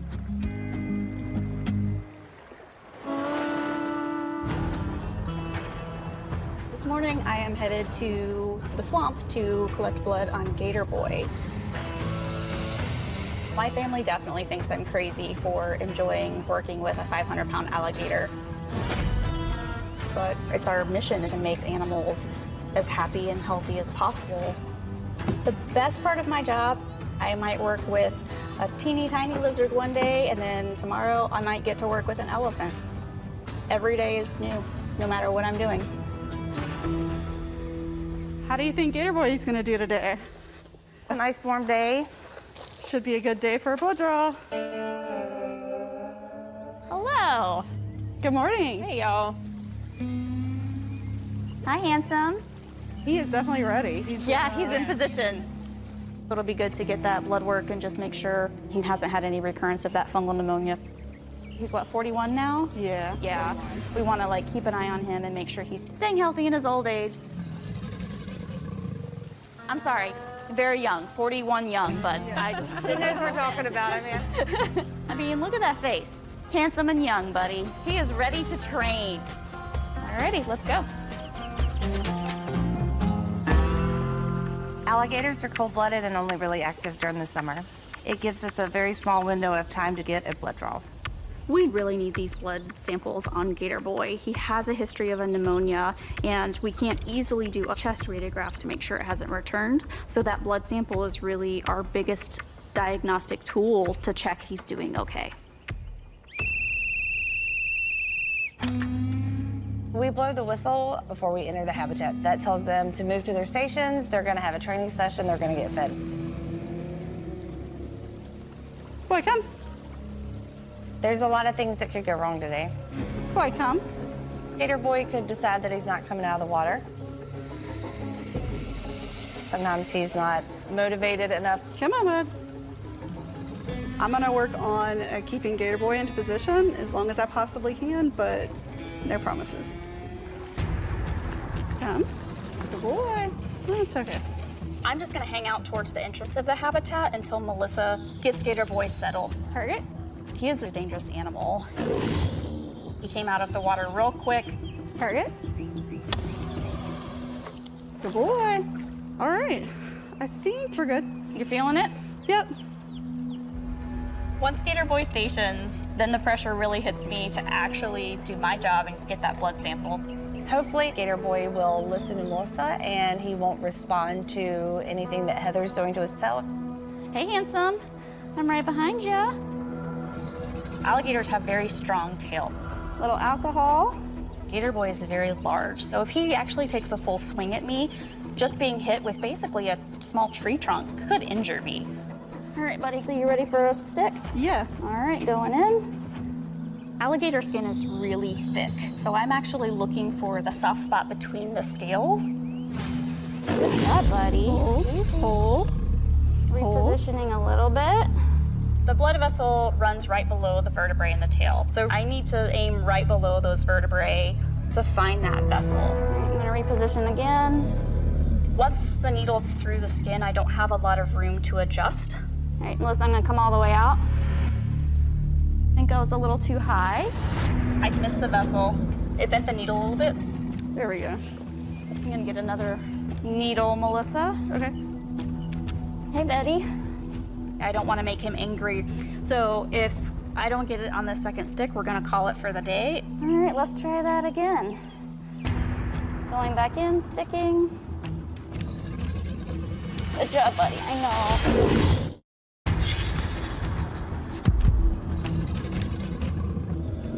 Hold. Hey, Gator Boy. All right. There we go. There's only a short time I can keep him in this position. So Heather's got to get the blood draw soon. Going back in, sticking. Good job, buddy, I know. I got a little sample, buddy, I know.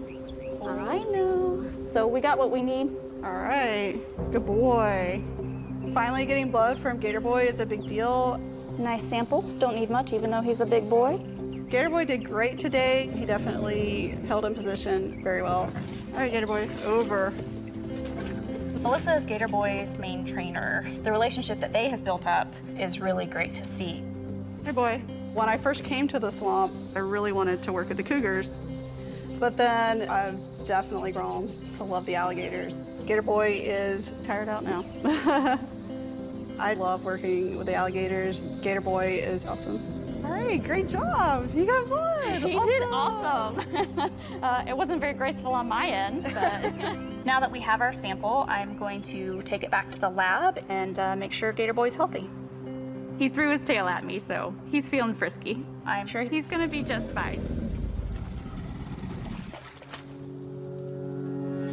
We want to welcome you today.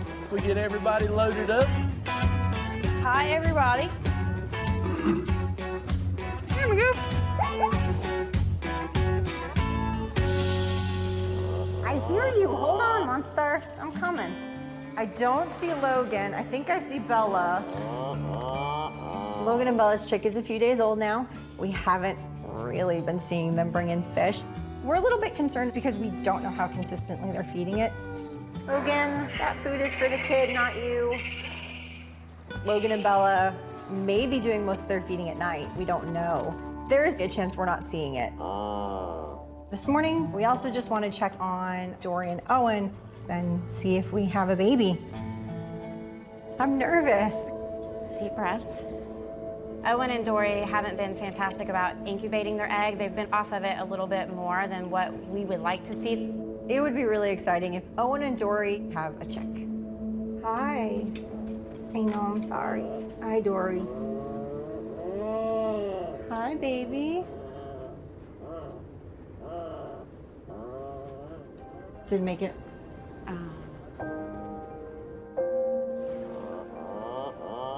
Looks like he didn't make it out of the egg. I'm really bummed. I'm really bummed. We're really excited. Do you want to go ahead and pull it out?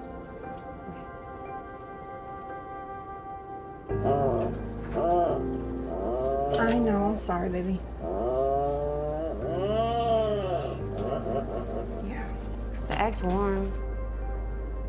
He passed in the egg. In the past, we've had chicks just get too tired and not be able to make their way out. It's possible that he just got too weak, but it's also possible there was something else going on. That sucks. He was making a good hole. I mean, you were almost out. They're gonna be confused for a while. I've been here 14 years. You get attached. It's kind of like just walking into a group of friends. So when something goes wrong, it does kind of hit you hard, but Logan and Bella's chick is still counting on us. That's my responsibility.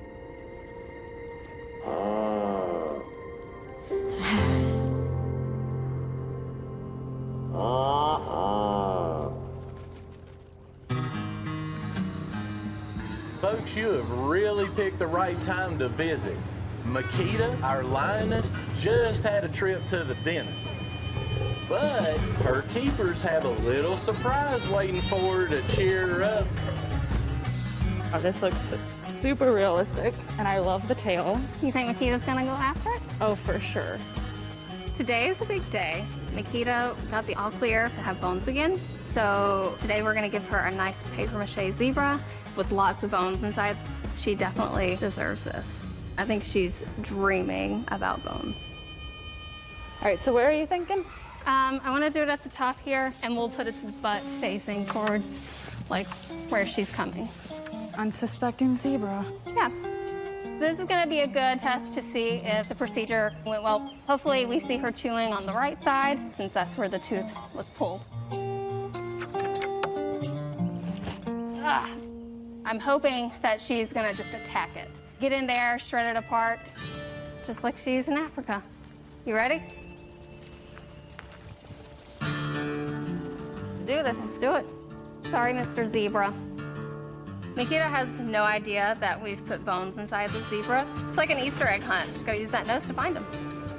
Drum roll, Tori. What she's gonna do? There she goes. Oh, there she goes.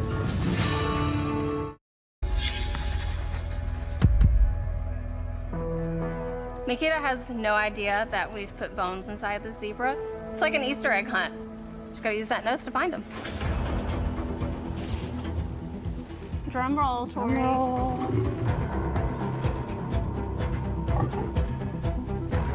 Oh, there she goes. Girl, you better get it. Makita. Yeah? Oh, okay. Okay. That is not at all what we thought you were gonna do. Okay. You have some bones in there.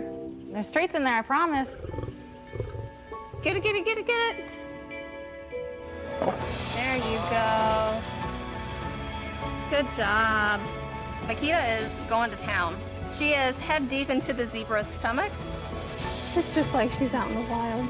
She's eating that thing fast, using both sides of her jaw. That's a good sign. So I definitely think that she has healed. It doesn't seem to be bothering her at all that she's missing that tooth. And I think she's a happy lion now. She's got her bones. She got a zebra. She's got her boyfriend just staring. What more could you want? I am so excited that she was able to get her bones again. She's eating well. She's sassy. She is back to her old self. She is our delicate, vicious flower. She sure is.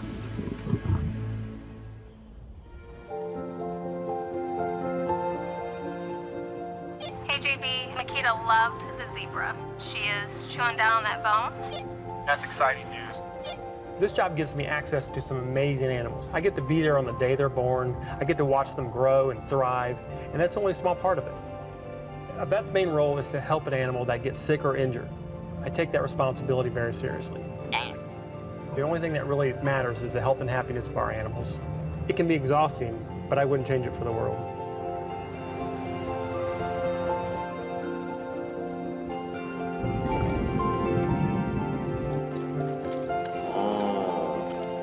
So have you seen Bella or Logan feeding Chick at all? We haven't really seen a whole lot of them picking up fish and bringing it in. Puffin parents have to be good at feeding. You want your chick to grow fast, so Dr. Emma's coming by to do a physical. We're gonna discuss weight gain and make a call on whether or not we're gonna need to pull Belle and Logan's chick for hand rearing. Puffin chicks ideally should be raised by puffin parents. We want to make sure that they have the colony around them and they can learn all of those social cues and behavioral cues from their parents. I'm really hoping that Logan and Bella will get it together so we don't have to hand rear anybody. Yeah. That's my big hope. Hi, you can come stand beside of me. Perfect. If you want. Every puffin chick born at the North Carolina Zoo gets a veterinary exam. A puffin exam consists of looking at the puffin, weighing it, listening to its heart and lungs, and making sure that there's no signs of illness. All right, we'll take a good look at him. Cool. If a puffin chick's parents don't feed it enough, it can get sick and sometimes pass away. He's really warm. I think this is the warmest I've felt him.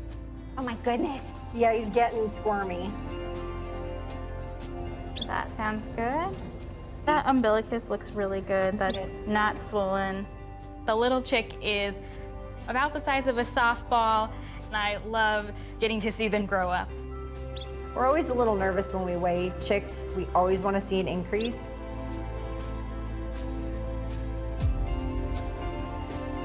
$98.3. Almost into triple digits. Oh gosh, so this chick is doing really good. So parents have figured it out. Yeah. I'm super proud of Logan and Bella. Chick gained almost 30 grams, which is just a massive increase for a chick this size. Good job. He can go back with his parents then. Yay! Good, I'm glad he's doing well. Me too. Yeah. It's a big relief to have confirmation that we're not gonna have to hand rear. It's wonderful news. The chicks get to grow up with mom and dad, and that is amazing. That's the goal, to give them as natural a life as we can. It's always exciting to have chicks. Hi, buddy. When did you get so big? Little new balls of energy, and they kind of reinvigorate you. Don't eat that. No, not yours. Not yours.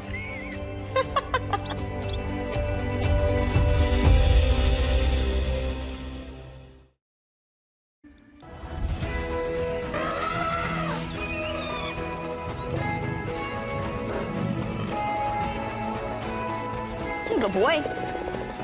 So good.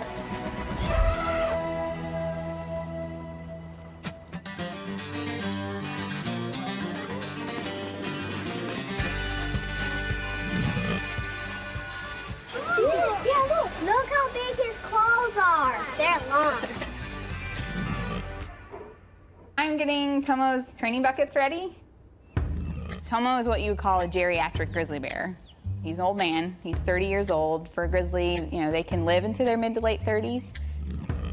Every summer, Tomo will shed out his coat. A lot of guests actually think that we shave him. He'll grow that right back in the fall and have a big, thick, beautiful coat. He was born in the wilds, became what you would call a nuisance bear, got into some trouble getting too close to people. So the North Carolina Zoo offered him a home, and he's the most wonderful bear. Tomo's nails are getting pretty long. So just to help him out, we're gonna try to trim those. He's taking a shower. The younger bear will be walking around and climbing a little more than he is, and that helps wear down the nails. He's very motivated by food, especially his all-time favorite, honey. All right, let's go train a bear. He might be a little nervous about his nail trims. We'll see. Tomo, over here, bud. Tomo has a great personality. He's a very relaxed bear.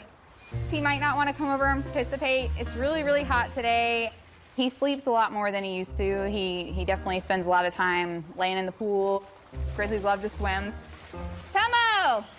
Tomo! Right here, bud. Tomo! There you go. All right. He could probably smell the treats. Got a pretty good sense of smell, so he knows. Hi, Tomo. You ready for a big day? We're gonna trim those nails. What do you think? You ready to go? If they get too long, it could cause problems in his foot, so we wanna make sure they stay trimmed where they're not gonna irritate him. First, I'm just gonna ask him for a few basic behaviors, just to make sure he's feeling good and willing to participate today. Thelma, up. When he does what I asked, good job. Got it? I will bridge with my whistle, and that tells him that he did the right thing, and then I reinforce him with a treat. Foot. Open. Come on, pop. Because bears can be very dangerous, I want to make sure that he's relaxed and comfortable. So we actually have some clippers that we use. You want to step up? Good. It's not painful for him, but it can be a little like, hey, what are you doing, you know? We just want to make sure he's not alarmed or scared or anything. Awesome, buddy. Good. A little bit like a manicure for a bear. That's a good bear. Look at those nails. Much better. That's good. All right, bud, all done. You did awesome, Tomo. Now you got the best looking nails. I'd say he's willing to do a lot of things for Honey. I don't know about anything, but roll over. Good job. Tomo did great, and he got a lot of honey in the end, so I think it was worth it.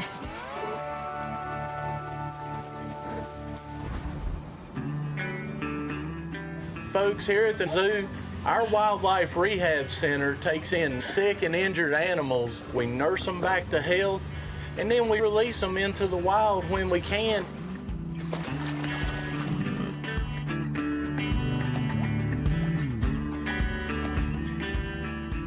I'm hunting fish. Okay. Have a good time with that. I think so. We have 2 rescued North American river otters. We're gonna take part of their meals and hide it throughout the habitat. It's kind of like a scavenger hunt to kind of keep their minds thinking. So this is a way to replicate what they'd be doing in the wild. All right, release the weasels. Bono is our older gentleman. He's a little more laid back. Hannah is a little bit younger. She's about 11, and she's very boisterous. She's very active. There he goes. There you go, buddy. Hannah and Bono, they were both wild orphans. As young pups, they became too habituated to humans, so that's how they came into the zoo world. But we do rehabilitate wild otters here on site and release them back into the wild. What time is it? Do we have to feed otters? Yes. How have they all been? They've all been eating well. The Wildlife Rehabilitation Center takes in injured and orphaned native wildlife. This year, we are rehabilitating 4 orphaned North American river otter pups. The otters are between 12 and 18 weeks. They didn't have their parents to raise them. If they hadn't been rescued, they most likely wouldn't have survived. When these 4 otters first came in, they were still on a formula-based diet, so we were working on transitioning them onto a whole fish diet. Hopefully they'll want to eat. You all set? All set. Okay.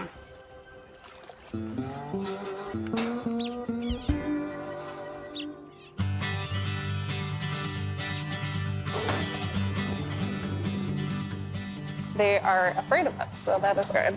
Hiding from humans is the most important part of being a wild otter. Our goal for these otters is to release them back into the wild. But the more human interaction they have, the less wild they'll be. Has anybody poked out their heads yet? Are we behind the box? We're all behind the box. We don't want them to unlearn how to be wild. So we really need to make sure that they don't habituate to us, or else they're going to be non-releasable.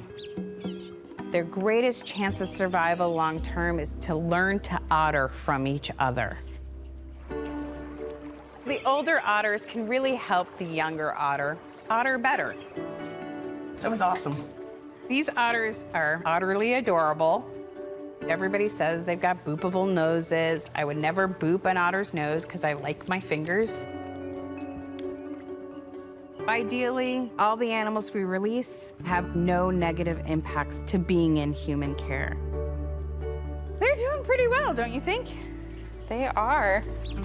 I think we can start planning the next step, offering them some live fish. I'm just so excited for them to go back to the wild. Next steps, Fish School 101.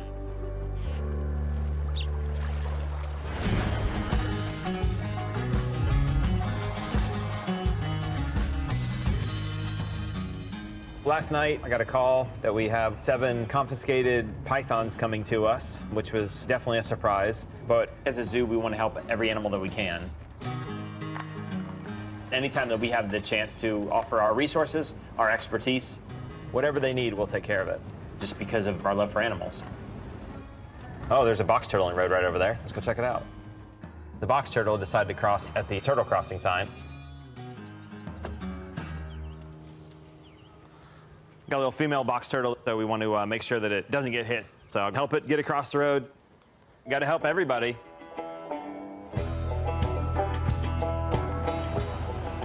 These pythons were confiscated because they were kept in poor conditions, and that's all we really know.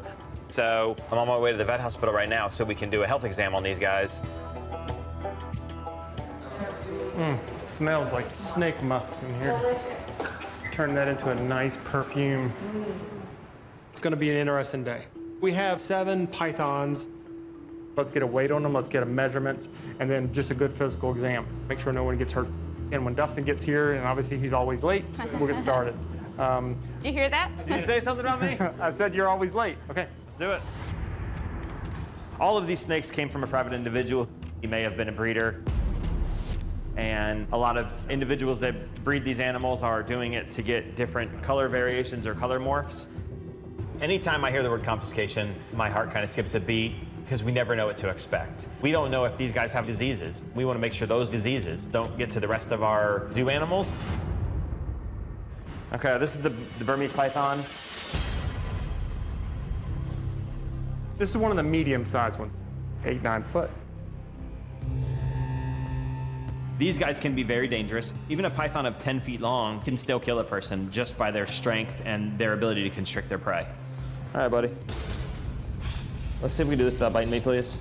Every snake has its own personality, so we don't know what to expect until we have the animals in hand.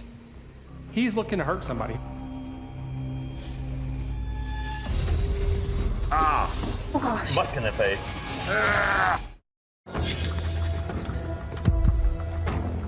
We have 7 confiscated pythons. It's important we make sure they're all healthy. All right, buddy. Let's see if we can do this without biting me, please. This berm's really defensive. Ah! Musk in the face. Oh gosh. It's not one to be handled right now. Now it's got a good grip on my arm. Nope, nope. Oh man, you can feel how strong she is. Got it. There we go. Stinky. I don't know if that's me or the snake now after that. He sprayed me right on the side of my face. Most snakes have a great defensive mechanism of using snake musk. The smell is pungent. Think of rotten gym shoes that have been in a locker for a really long time. That's not one of the more fun parts of the job. The plan today is to do an overall health assessment. We want to see if they have any parasites. We're going to look at their overall body condition, and the vets will be able to take blood. A little on the skinny side. Yeah. Their patterns do not look much of anything like this normally in the wild. And this was selectively bred to have a more unique pattern. Are you petting it? It's giving it a massage. It's had a stressful day. Anytime anybody takes an animal on, you owe it every bit of care that you can provide. I always tell people that if they want to have a pet reptile, to do a lot of research. They can live to be 30, 40 years old. You don't think everybody should have a 20-foot reticulated python in their house? No. We'll see what other surprises we get.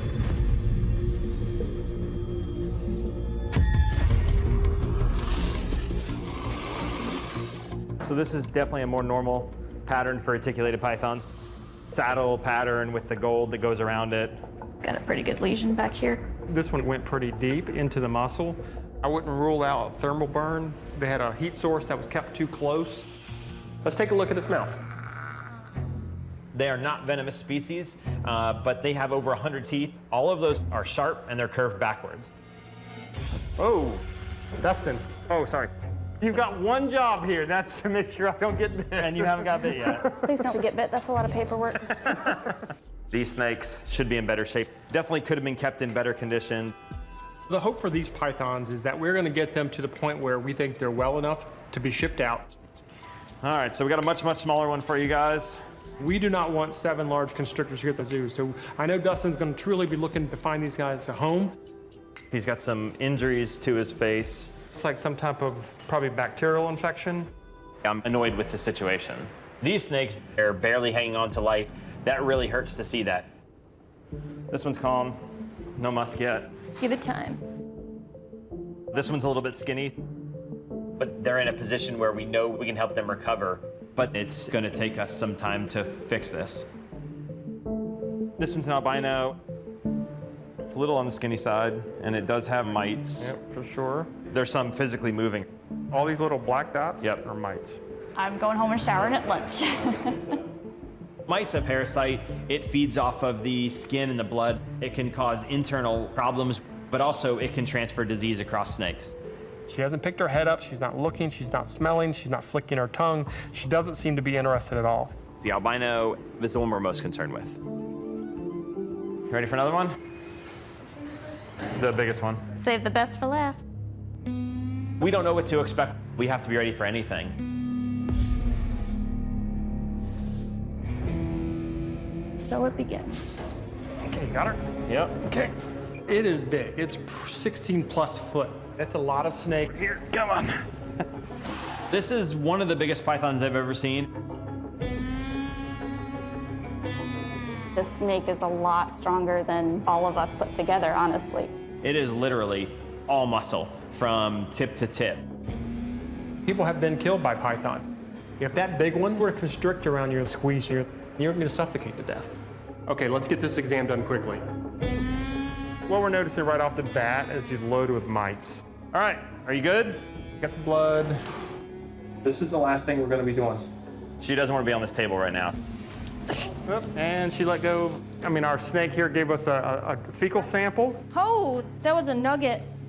Okay, we are now done. Guys, need a little help over here. Where's she at? All around my body. Oh.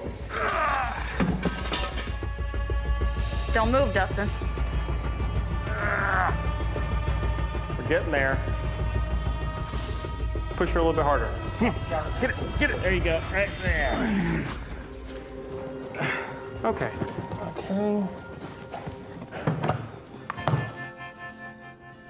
I know none of y'all went to the gym today. It's a lot more fun than going to the gym. It's a better workout, too. Yeah, work muscles you never knew you had. Yeah, right? Over the years, I've seen lots of confiscated animals come into the zoo because the person wasn't taking care of it correctly. Our goal is to make sure that all of these animals are healthy enough to go to a new home. The first thing, though, we're going to do is treat those mites.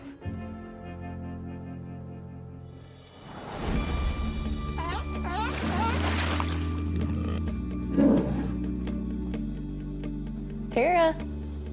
This is Tara. She is an animal ambassador here at the zoo. Good girl. Now go in your crate. Good job. It is so important for the public to get to meet animals like Tara. All right, Tara. So that they can understand owls and want to protect those species. They play a pretty big part in our ecosystem with controlling rodent populations. Almost showtime. Hey guys, this is Tara. She is a barred owl. She's named after the stripes on her feathers. They look like bars. She's beautiful. She is very pretty. We've had her almost 18 years now.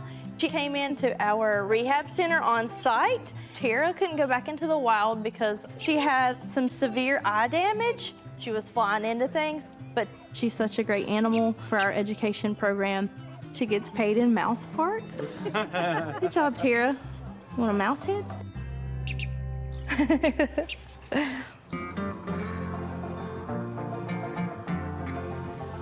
Folks, we're coming up on our huge elephant habitat. Look, you can see them through the trees, guys. Look. Every one of them is quite the character. We have the young bull, Artie. He is so full of himself at times. He can be a little clumsy. He basically has 2 left feet. Artie boy, what you doing, big guy? You look good. So handsome. Artie is a 37-year-old male African elephant. I have a giant bucket of bananas and some apples, some carrots. Yeah, Artie definitely knows that I'm kind of like the ice cream man. I'm gonna bring a bunch of good stuff with me. There you go, big guy. Artie is a giant doofus, and I relate to that because I am also a giant doofus. But we think that while he was being a goofball out here on the habitat, he kicked his foot against something hard. Did you hurt your foot? Yeah, is it because you're a doofus? Yeah. Oh boy, that's a good handsome man. Elephant feet are really important. They are on their feet constantly throughout the day, and Artie being our largest elephant, 13,000 pounds, it's a lot of weight to put on his feet. What we're gonna do now, we'll actually bring him down to the barn so that we can get a closer look at him. Artie, come! Artie's going through must right now. Hi, Bubba. How's your day? And what that is when male elephants have a lot of testosterone build up, and that's kind of when we see a lot of these show-off behaviors. So we see him spar with different rocks and trees, and at some point while he was doing this, he actually cracked a toenail. Handsome Bubba boy. The problem with this crack is that his nail bed is actually exposed. So the biggest concern here is that he doesn't get an abscess in that toenail. That would be our worst case scenario, because that abscess can actually go up into their leg and cause a lot of other issues. It can be very dangerous if we let this go. We could even see him go lame. So a good goal for today is take some of that extra tissue out, maybe file down the nail just a little bit. Working with all of our elephants, you really have to know a lot about each of them as individuals. One elephant may be okay standing still for 5 minutes, while another elephant's not. My job today is making sure that Artie is calm and comfortable with everything that we're doing, but also safety. So making sure that his trunk is down here with me and that it's not fiddling around with Nancy, trying to knock any tools or, move her away or anything like that. Anytime you're working with an elephant, it can be dangerous. They're very strong, they're very large. That's why it's so important that we build a trusting relationship. I'm ready. Where's your foot going? We have issues with our boy elephants when they go through must because they get kind of confused and they want to just go see the females. So there is a potential that he might not want to do this. But good boy.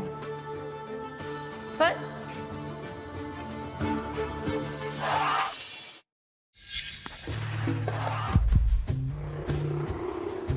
Artie cracked a toenail.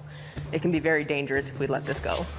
So a good goal for today is file down the nail.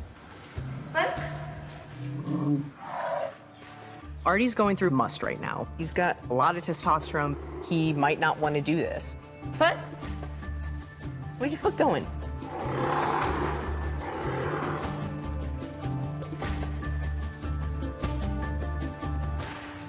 Good boy.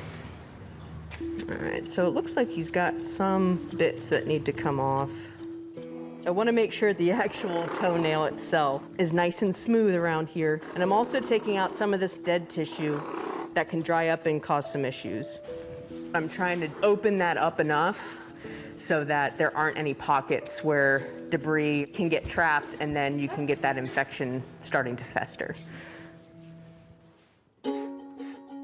This procedure might look painful, but it's actually just like us filing down our nails.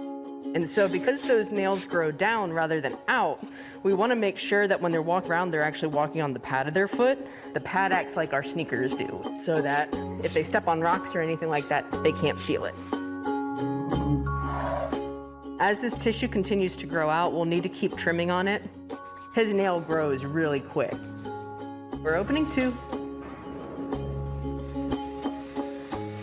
Well, hopefully this is all gonna work out and he'll be back to full speed Artie soon. Yeah, that'd be great.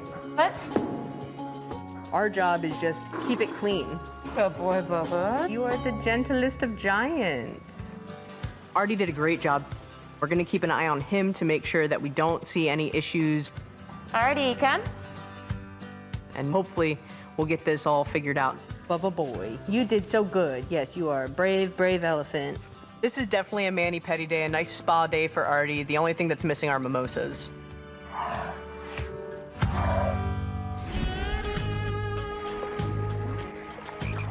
Hold.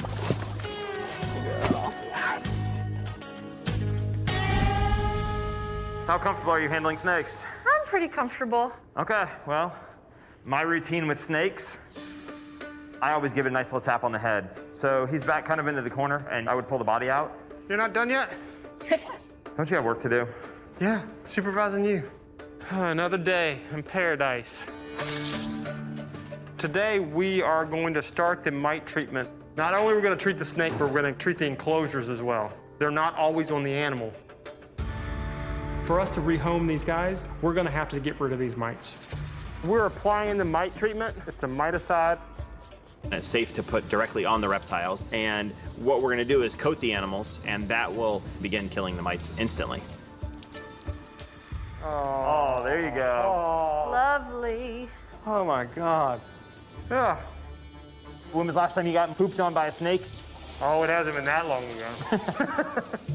All right, so I think we're done with this mite treatment. Now we're gonna feed them. And you don't know when they were even fed last. I've had snakes in the past that had mites and they didn't want to eat at all. So we're hoping that these guys are healthy enough to want to eat food. I'm definitely worried. They're in terrible condition. All right, buddy. It's good response. Their metabolism is nothing like humans. A large python in the wild may only eat 8-10 times a year. Our big snakes here need large rabbits. Thinking about it? Yeah, I think she wants something a lot bigger. This snake can easily eat a prey item that's not only bigger than its head, but twice the size of the biggest part of its body. Everybody that we expected to eat has already eaten. So we're on the right track, but we have a little bit of concern with the albino because it has lots of mites. I think this one definitely could use some weight. Come on, you hungry? No significant response. The albino is not wanting to eat at all. If they're unhealthy, they're not going to want to eat. 6 out of the 7. I mean, that's pretty good for their first week here. There's still some concerns, obviously, with this one that does not want to eat. They just got pulled out of a really bad situation. They got a long road before they're back in a good place. But I think this is an animal that we're going to be looking at again a little more closely. Our goal right now is to help get them on their road to recovery and find really good homes for them. Hopefully, we finish up this mite treatment and get the albino eating.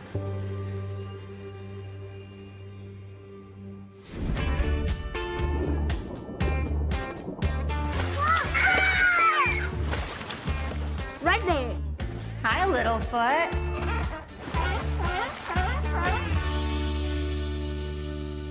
Hi, Wars. Come here. Right here. Good boy. Good job.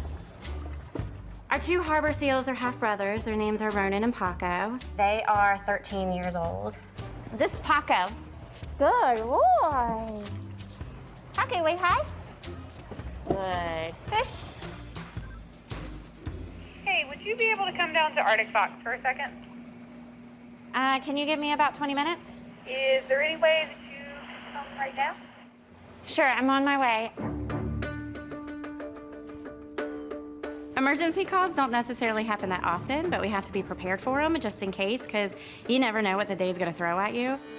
When I came down to check on our Arctic foxes, I noticed that Rizzo had a pretty severe limp. I don't see them right now. I see Kaneki, but I do not see Rizzo. She's right here. Come up this way. You see her right here? She's on the rock. So she's up there? Yeah. I really care about Rizzo, so I am pretty worried. I'm just a little bit concerned that it's a broken leg. She's holding it up, but she's not putting any weight on it. And you just noticed this morning, right? Yeah. Okay. The only way to diagnose what's causing the problem is to get a closer look at her. A broken leg can be really life-threatening and can be deadly for them. Hi, Stinky. Come here. Arctic foxes are usually a skittish and shy species, so it is kind of hard to get a good look at them up close. They're both sitting there. He's not gonna come down. These Arctic foxes are pretty smart. They know that something's up. When the vets interact with the Arctic foxes, it's rarely for anything good. There's just way too many people around here. Everybody back off except for those two keepers. Can get her down with some food. I am ready whenever you are. Rizzo! Rizzo! Here she comes. Oh, I see her. Yeah. Yeah, she's barely touching it on the ground. What did you do, sweetheart?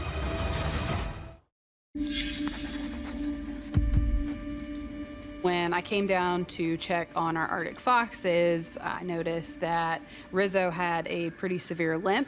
I'm just a little bit concerned that it's a broken leg. Here she comes. Yeah, she's barely touching it on the ground. I'm gonna try and get a video. I can see that it's swollen. Look, Nikki. Hey, Ashley, I think Nikki's face is a little swollen. Can you see it? I can see it. It's definitely kind of on his left side. Okay. Both of them have injuries. Now that we've got two foxes with issues, it's more likely that there's another reason behind it.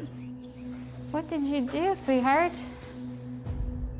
I didn't notice that from far away, but he definitely has a swelling right kind of on his cheek right there. I can see that Rizzo's paw is swollen and the side of Kanicki's face is swollen. Since both Rizzo and Kanicki have areas of swelling, probably not just a coincidental injury. She just saw me. Yeah, she's still holding up that leg. Oh, wow, yeah, she's not using it at all. So do they catch prey often in the symposium? Things get into their habitat all the time. Okay, that helps narrow the possibilities. Rizzo's leg injury probably isn't just a broken leg. They've probably been stung or bitten by an animal that's gotten into their enclosure. We'll have to put them on anti-inflammatories and really watch those swellings closely. Make sure they don't get any worse. Hopefully the pain medication helps. Yeah, we really love these guys. Natalie and I feed Kanicki and Rizzo almost every single day. We do have that bond. Hopefully, these guys will recover pretty soon.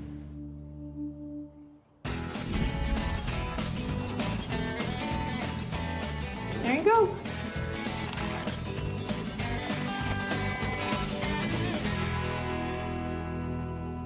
All right. Right now, I am getting the baboon troops breakfast ready. We have 20 baboons here, and it's a very large, complex troop. We have lower-ranking individuals and higher-ranking individuals. Tukio is the most dominant male that we have, and he kind of rules the roost here. The higher-ranking individuals hoard the majority of the food, so one of the ways that we help the lower-ranking individuals is distributing their diet out, either with feeders or hiding it. It's a lot of fun watching them all come out of that door over there all at once. They're done. Keeper Carpenter to Keeper Goldston. Go ahead. The habitat is secure and you're good to let them out. Tukio is probably gonna take some of the feeders and keep them to himself. Hopefully some of his females will get one as well. Here they come. Zanzibar's first out of the gate this morning. They're having to work hard. I've really hid them like that. I mean, it really looks like it. Oh, Amari got the first bullet feeder up on top of that log. Tukio is up on that big rock, yelling at everybody to stay away from him. I put a lot of biscuits up there, so. Yeah. It looks like Kima found another one. Addis has some very full cheek pouches right now. My goodness. Sweet boy. Good job, Kamisha. It looks like they're getting all of the food.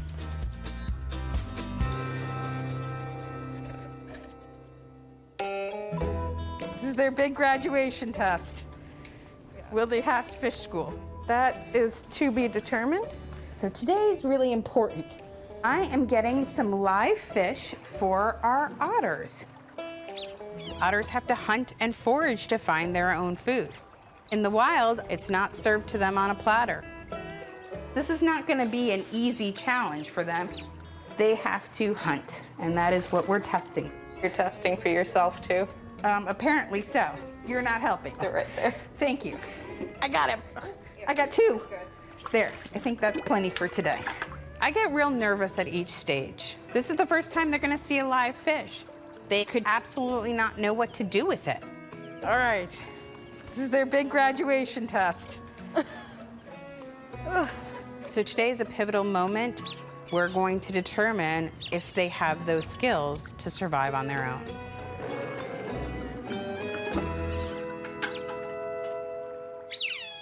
I really, really hope that they do this. Oh, they're on the chase. There's one fish over here on the right. This is not an easy obstacle course. There's sunken trees in here. It's very much a mimic of the wild.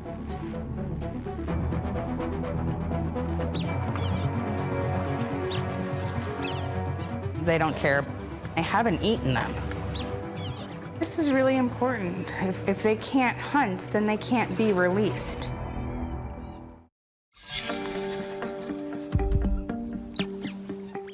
I am getting some live fish for our otters. If the otters can't catch fish, then they won't survive in the wild. I take a lot of personal responsibility for their care. These animals are relying on me. If they fail, I failed them. Easy does it. You can see them trying to find fish. I think one caught one. Ooh, one caught a crawfish. He's got it. Oh, we got another fish caught. Ooh, did you see that? That was awesome. The otters are hunting. They're the only species that's okay to be loud eaters. We're seeing everything we need to see. I feel very relieved and pleased with our otter students today. You got to give them credit. They do have a lot of wild instincts. You missed it. What happened? Did you fall in? No, I didn't fall in. All 4 of them caught it and ate it and munched on it, and it was awesome. I'm not gonna lie. This is a huge milestone. I feel very confident within the next month, these guys will be ready for release. They're wild animals. They belong in the wild. A+? A+. They've done utterly amazing.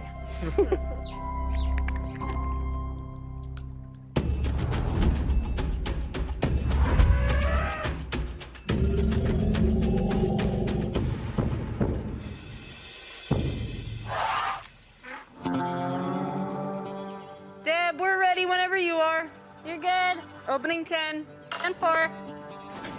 It's been a few months since Artie has injured his foot. So what we're gonna do is have JB to take a look at his nail, make sure there's no issues. Hopefully, we can actually take him off the rounds list, and so JB doesn't have to come back down here again. It's like Jurassic Park around here. I know, right? Letting out the Velociraptor. I'm hoping that everything's healed up, and I want to look at the progress that Nancy has made on keeping it trimmed and keeping it clean. Good boy, Artie. Moving at the speed of an elephant. Foot? Looks really good. It's healthy looking, and it's growing out. There's really nothing to do. You're just gonna have to watch it, keep it clean. We're gonna take him off my list. Hopefully I won't have to see him for a while. All right, bye, buddy. That's exactly what I wanted to hear. Artie's my favorite, so I want to make sure that he's getting everything that he needs. I just want him to be back to his full goofy self and not have to worry about this nail crack. He's like, oh, why does Cesar get all the girls today? Because Cesar is really the ladies' man. It's a true story. Artie just wants to be friends. He's friend-zoned. He's been friend-zoned. It's not affecting him anymore, that nail. Looks really good.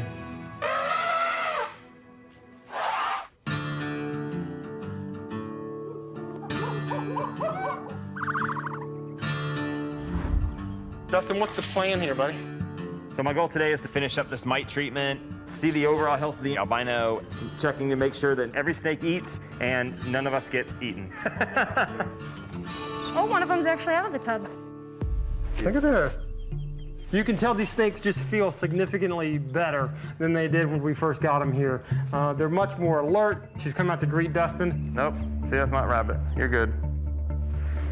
Just get this one over here so we're a little bit safer. We'll go ahead and get the albino first. We definitely have some concerns about this snake. Not only is it not eating, it's not acting right. Hopefully, a lot of these mites are going to be dead. Look at that, JB. I don't see any mites at all. Overall, they look significantly better. Yeah. What we're doing is really helping them. The snakes have shed. Everybody's skin looks really good. Here's some shed skin. These guys are not mammals, so their skin does not grow the same way mammals do. They're trying to shed as frequently as possible, trying to get rid of these mites. It really is a good sign. So you can see their mites all dead and they won't hurt the animal anymore. Now that she doesn't have those mites on, she's like, okay, it's time to be fed now. If this albino doesn't have a feed response after she sheds the skin off, I will be concerned. I really, really want her to eat. Come on. I got dinner for you.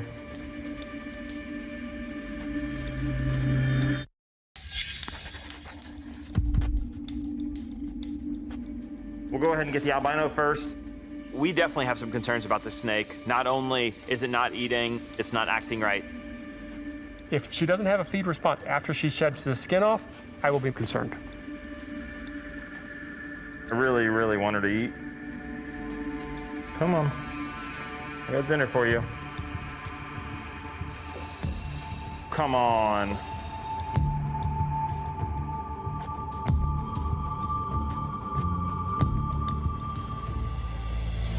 There we go. The snake came out and grabbed the rabbit, coiled it up, and ate it pretty quickly. So it's a good sign. These snakes are looking really good. Everybody's eating. I was really concerned, so it's a huge relief. There you go. Looking fat and happy. These pythons were confiscated from terrible conditions. That really hurts to see that. You know, we want to see every animal survive and thrive.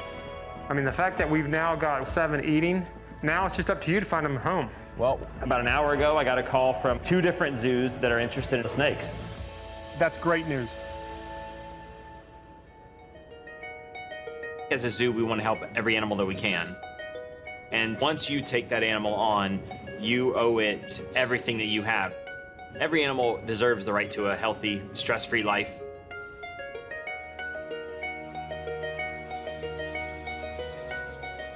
We've been giving Rizzo and Kaniki some pain meds for the last few days, and Dr. Emma is going to see how they're doing. Hopefully, we should be seeing some good improvement.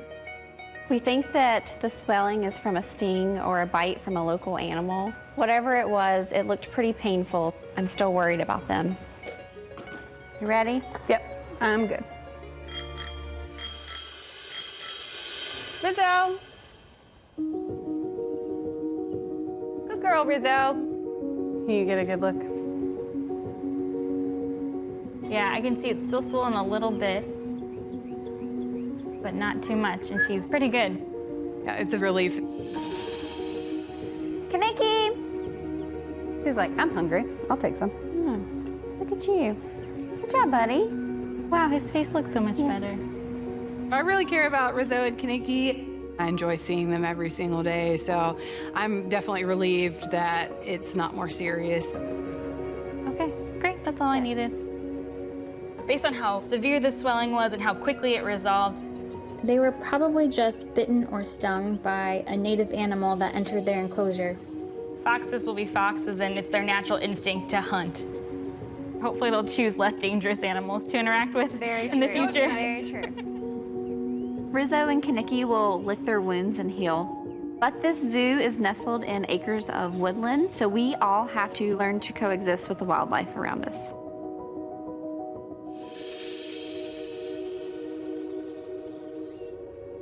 All 4 otters that we're about to release are fish school graduates. Top of their class, A+. So, how do you feel about your first otter release? I'm really excited for these guys to get to go out there and be in their natural habitat. I've really enjoyed being able to watch these otters grow up. Otters are heavy. They came in so small and they've grown so much. I'm really hoping that we made a difference in these otters' lives. Leave the crate sitting for a second or two so that they can look out. It's a network of huge ponds, well-sourced with natural fish. Lots of places for them to go. All right, are we all ready? Okay, door's going open.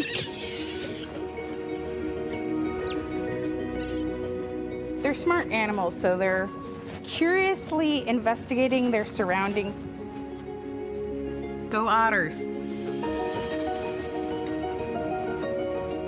These otters are on their own. It's up to them. They're in the lily pads playing. Yeah. Oh! We share this world with other animals, whether it be an insect or a bird or an elephant.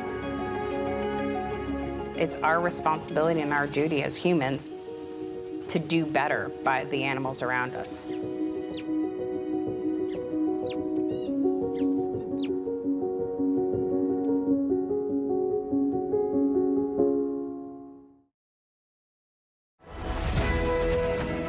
You be a good boy.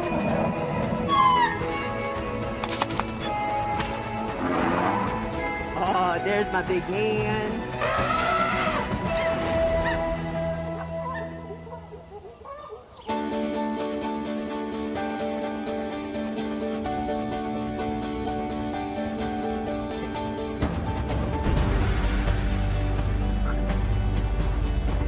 Hello.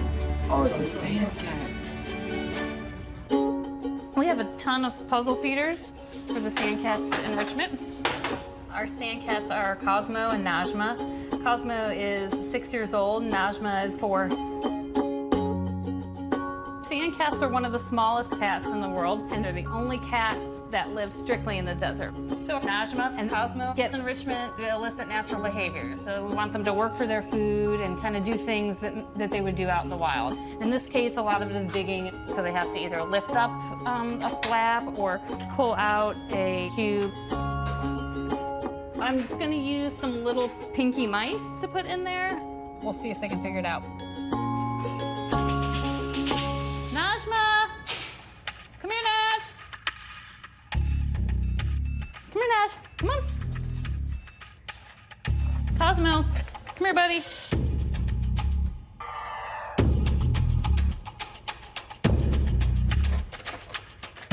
Najma's really going at her puzzle feeder. She's gotten a few treats already.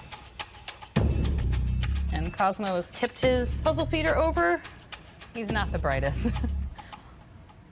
Sandcats are nocturnal, so they are active at night and sleep during the day to escape the heat. They're pretty cute, but they're definitely not regular house cats. These guys are hunters. They have a really strong bite force. They can kill venomous snakes. Cosmo. We've been trying to help Cosmo and Najma have kittens for years now, and finally we saw breeding 6 weeks ago. You being frisky? Rolling on her belly and looking for attention from him. This is a good sign. Right after that, we saw Cosmo breeding her. It looked like he knew what he was doing. It's really cool to see them almost being a couple. Oh, are you gonna have babies? Is that a yes or a no, Najma? We're looking for signs that she's pregnant, and I think the first thing that we would notice is a weight gain. So today we're gonna weigh her. Kim, we've been waiting forever for these guys to get pregnant. This is the closest we've been. Najma! Come here, Pumpkin. Hi. You on scale? Oh, Where you going? baby sandcats are just mind-blowingly adorable.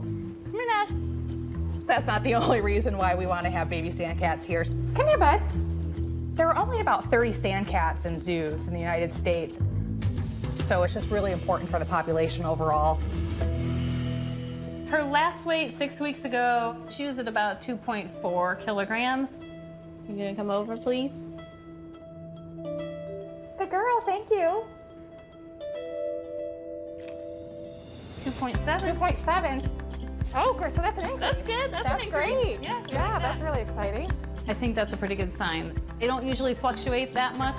When an animal only weighs, 2.75 kilos, 0.3 kilos is a significant amount of her body weight. How you feeling? Morning sickness?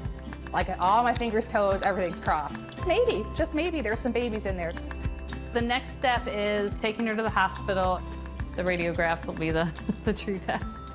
I'm gonna be standing over the veterinarian's shoulders to see if I can see those babies.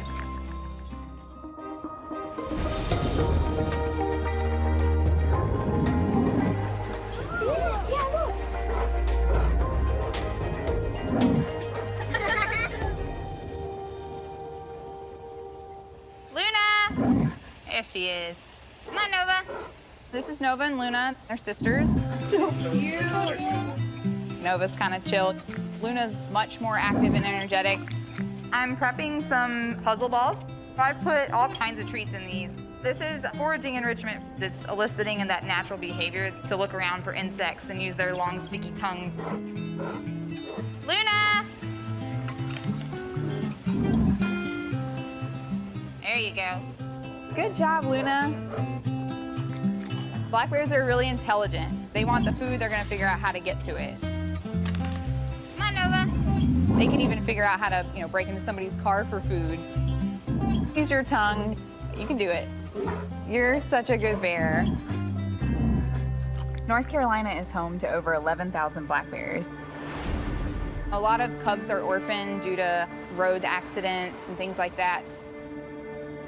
We also run a rehabilitation program for orphaned cubs. I am cutting some browse for our bears. Past couple of years, we've been rehabilitating orphaned black bear cubs. So this year, we actually have 6. We've never had that many before. Today, we're providing enrichment for the bear cubs. So we'll hang this all up around their enclosure, and they'll have to pick their own berries. The goal with these bears is to release them back into the wild, but they need to have all the skills necessary to survive on their own. So we need to make sure that they're all foraging. Are we giving them frozen stuff today, or browse, or a little bit of both? A little bit of everything. They like the popsicles. Anybody's gonna like a popsicle in this heat. I wonder what the 69s will do with that. So the 69s are 3 siblings that came in. We're not sure really what happened to the mom. We think they're about 5 to 6 months old. We're really hoping to be able to release them together. 69A is the big brother. 69B is the smallest female. And then 69C actually is the troublemaker. You ready? Yes. And I'm gonna start tossing. Ooh, I just made it into a pickle barrel. Are we all good? Yep. Okay, I'm stepping out. We're gonna quietly observe because we can't release bears that are habituated to humans. Here comes Big 69. Got a Napoleonic complex. He's the no-share bear. We can't have one bear hoarding all the food, but it's okay if there's a little bear fight here and there because that's what bears will do in the wild. Oh, here comes his sisters. See, look, they're sharing their popsicle. He's going in the pickle barrel. He found the last popsicle. Jackpot. Do you think they're ready for release? They're foraging well on their own. They have appropriate fear of humans. I think the 69s are very ready for release.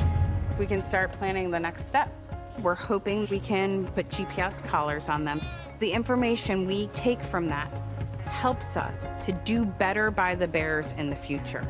Everything we do from the moment they arrive to the day they leave is so that they will survive in the wild without us. Excited for them to go home. Back where they belong.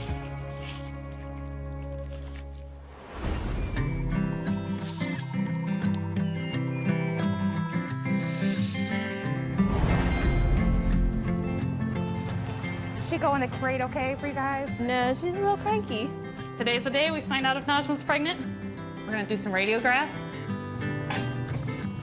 But she's disappointed us before. Last time, turns out she was just fat, had a little extra feces in her system. So I think that's made us kind of a little cautious. This suspense is killing me. Yeah? I need to know. You got upset stomach. A little bit. Yeah. I'm a little nervous. All right, here she is, doctor. There's our kitten. We are ready. I'm gonna pop her up on the table for us.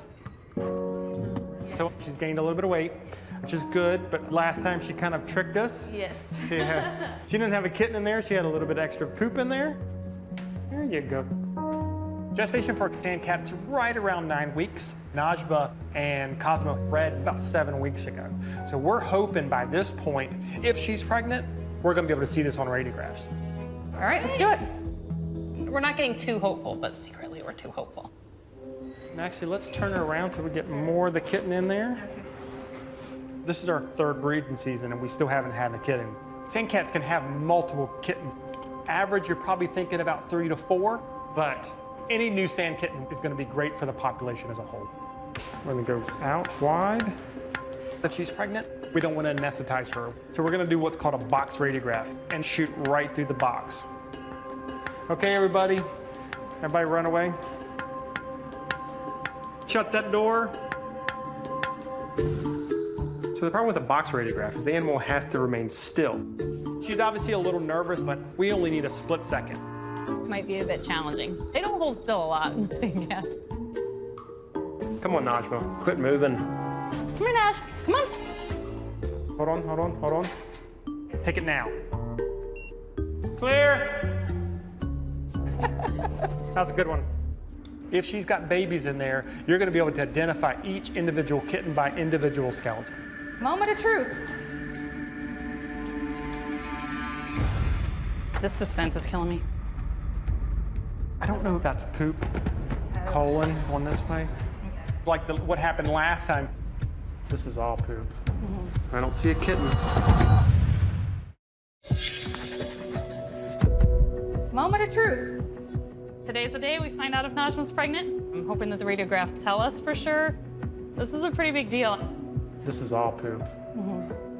I don't see a kitten. Let's get this moved over to the bigger screen so that I can get a closer look. Oh my God, my heart is like... I don't think that is one. I think that's poop. But that looks like bone. That looks like skull to me. There's definitely a kitten right there. Well, congratulations. We have a kitten! We waited a long time. First sand kitten here in North Carolina. We were obviously hoping for a larger litter, but it's not uncommon for a first-time mom to have one kitten. Now that we know for sure, we can really start planning. Oh, this is the best news. My throat hurts from screaming when we first heard it.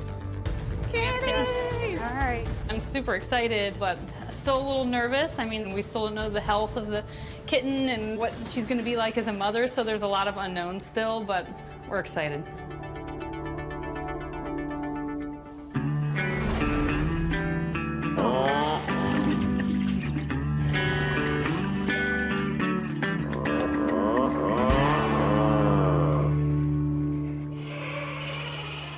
Hi, kids. Oh my goodness, there is a lot going on in here.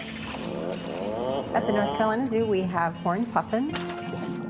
Our colony has several generations, all the way back from our grandparents to brand new ones that are less than a year old. Pico and Littlefoot are 2 of our puffin parents this year. We're really, really proud of them. They're running back and forth, feeding their chick really well. Keep going, keep going. Feed the baby. They do a behavior called stacking. So they will catch multiple fish and take back mouth loads to the chicks. So I think the record's like 32 fish. How's the chick doing? We're seeing a lot more wandering. As much as I love having chicks, it's a very stressful process because you have to be so on it. Our current chick, he's a little fluff monster. He is super active and has gotten pretty adventurous. The other day, he was right at the entrance of the tunnel. Well, that's a little scary. I don't want anybody going for a swim before it's time. We have a pretty big pool. It's about 10 feet deep. And puffins are really good divers. If a newly hatched chick were to jump in our pool, it wouldn't make it. They can't swim. It's definitely time to take him from Mom and Dad. I would like to pull him today. Okay. Hi. Oh my goodness, you were like this tiny little fluff ball. Now you're big. To make sure the chicks know how to swim properly before they go in the big pool, every chick goes through swimming lessons. They'll get introduced to water in our back holding space. It's just a safer environment for them. Welcome to the big world. I know, it's so big and scary. All right. Ready? First time, right? It's just water, it's okay. So we give them a little tray that has a little bit of water in it and just kind of judge their reaction and see how comfortable they are. The chick really needs to learn how to swim, otherwise we're not going to be able to put him back out with the colony. It's a little water. Try. No, not a fan, huh? So up until this point, they haven't seen water. It's weird, it's cold, it's wet. It's gonna take a few days for the chick to learn that water isn't super scary. We'll leave it in here for him. If he wants to come back in, he can come back in. Give him a few days, and if everything goes well, then we'll move him to the big pool. But he's still got a little bit of work ahead of him.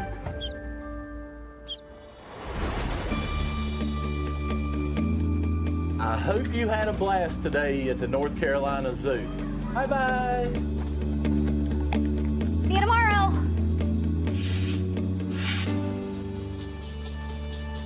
Grasslands to Hospital 1, we have an emergency. Hospital 1 to Grasslands. We are on our way. So I just got a call that Nash, one of our Thompson gazelles, is not acting right. So the zoo is closed right now, but it's our duty to make sure that if an animal's sick, we don't go home until those animals are checked out.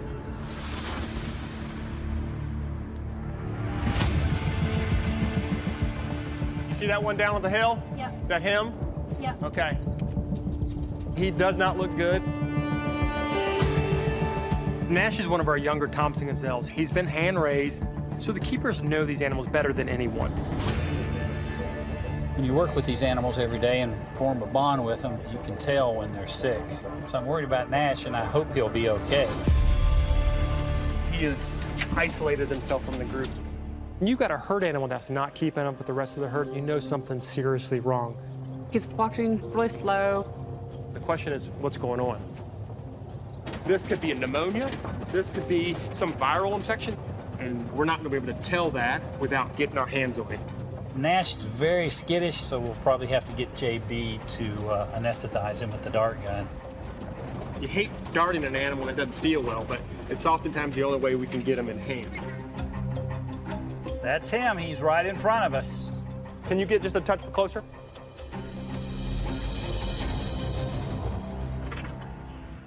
I'm shooting for his back rump, not that big of a spot. So obviously the further that is away, harder that becomes. I'm gonna get out, just stay back. I'm gonna use the dart pistol here. This gun is good for about 10 to 15 yards. Come on, stay still. Stay still. I know, bud, I know. Well, he's moving. He's acting a little slow, maybe a little bit lethargic. He's definitely on edge, so he's not gonna come up to this truck. So we're gonna change the dart pistol for the rifle, and basically that gives me a little bit more range. Would it be better for you going lanes? Yeah, I'm gonna go with his truck. Nash is weary now. He knows something's not right. So I'm gonna try to blend into the keeper's day-to-day routine. That's him walking over there in front of the orcs. Copy, I see him. He's a little bit further than I wanted him to be, but we gotta take it now or we're potentially gonna lose it. JB, be quick. The gazelle are scattering. I don't like darting animals. You get them in the wrong spot and they could die. Those are the things that give us nightmares. He's taken a step. This is it. This is the money shot.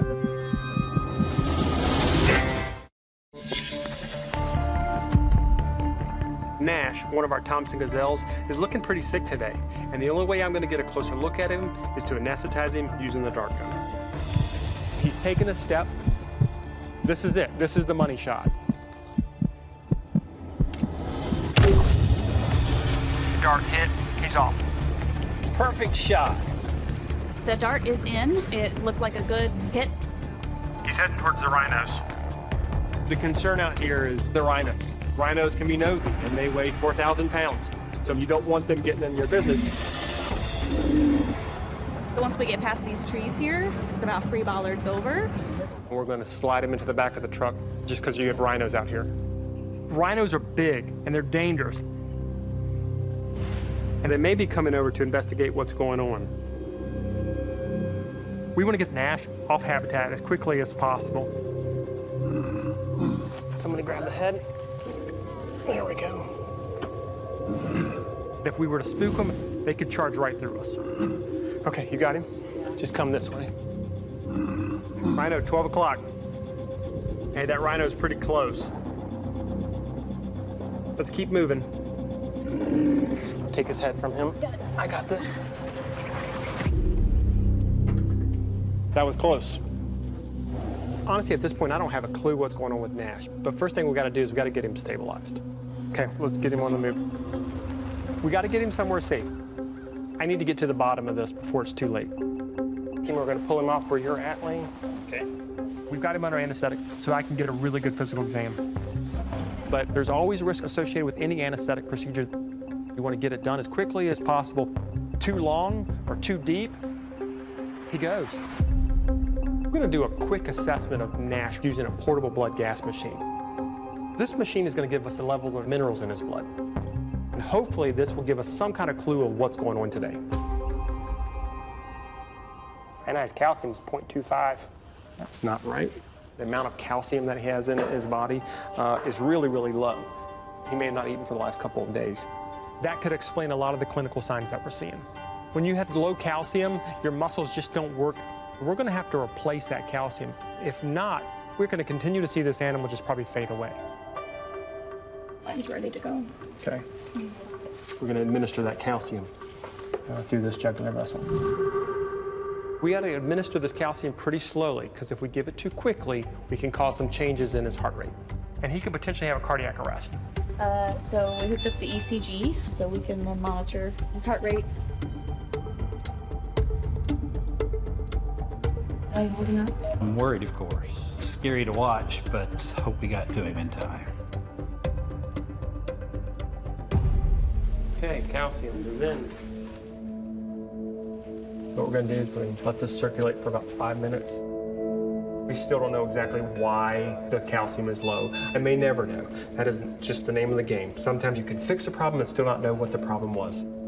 Okay, let's test those calcium levels again. 127. That is not bad. Overall, physically sounds and looks good. It's just off. So I'm hoping this will correct it. We're going to administer the reversal drugs. So everybody start to move out because he's going to want to wake up on us in a minute. He doesn't feel good, so he may not stand directly up. But as long as he's alert, I'll be comfortable. Working at the North Carolina Zoo is not a 9-to-5 job. He's starting to recover. He's picking his head up a little bit. It's our duty to take care of the animals no matter what. So if that means I don't get to get out of here till 10 o'clock, so be it. He looks pretty good. I'm so relieved Nash is okay. That was touch and go in there. So we're going to let him recover in the barn tonight. Hopefully, we can get him back with the herd. Great job, guys. We're committed to the animals in our care, and we'll do everything possible to keep them safe.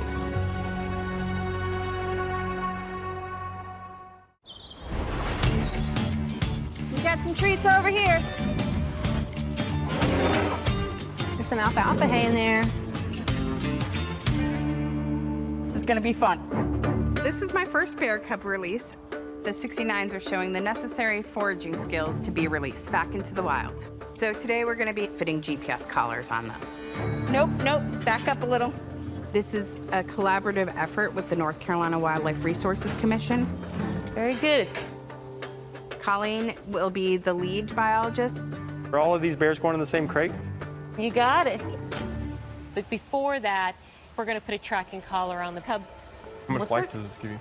This gives us a location every hour. We know exactly where that bear is. Okay. The tracking collars we use now have GPS technology. So we can monitor the bears. Did they stay together? Did they leave the area? How long did they survive in the wild? I'll have to see how much they weigh. They have to be 60 pounds before I'll put a collar on. Okay.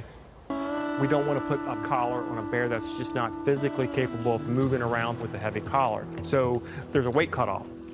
Ideally, we would like to get 2 collars on these bears. That would help us to get more information about what they do post-release and care for them better while they're in rehabilitation. Hallie, how close have you been getting to the cubs? Like this close? I usually don't test it with them. They need to fear humans. We can't release bears that are habituated. That's a safety issue for the bear as well as to other humans. These are wild bear cubs. They're tornadoes with claws. So we're going to anesthetize these cubs with our jab stick so that we can handle them safely. Let's see how this goes. Okay, keep eyes on that one.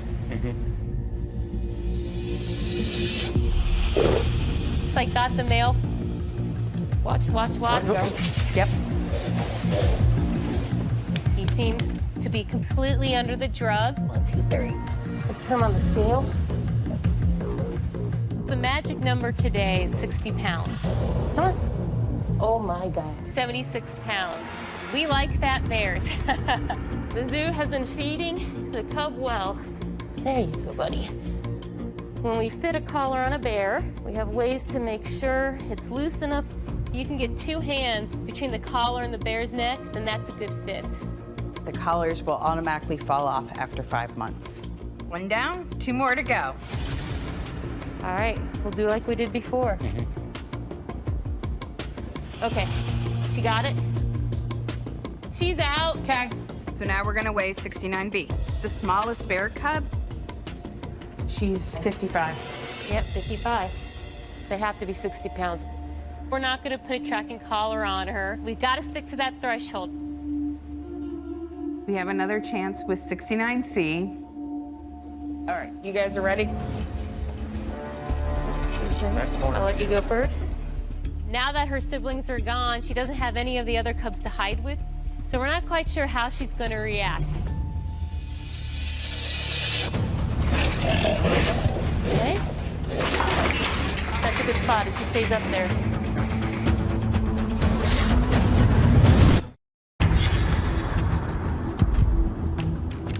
Today we're going to be anesthetizing the bear cubs so we can release them back into the wild. There's 1 bear left. She doesn't have any of the other cubs to hide with, so we're not quite sure how she's gonna react. All right, your dad's sticker there. Whew. As we walked in on her, she decided no way, no how.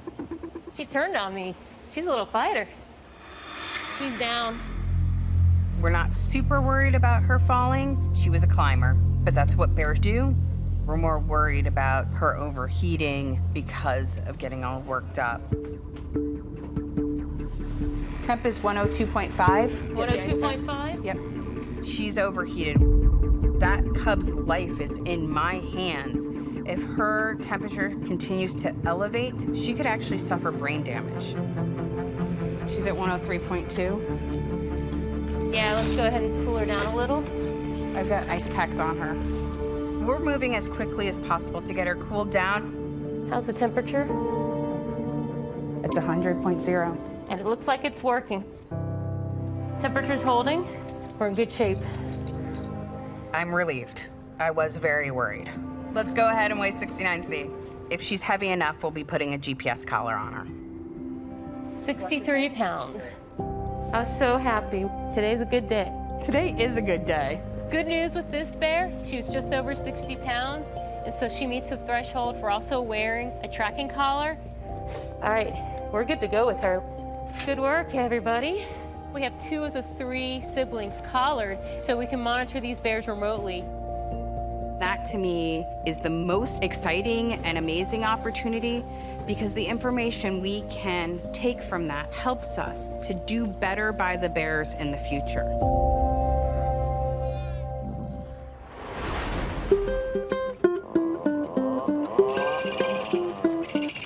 right on the edge.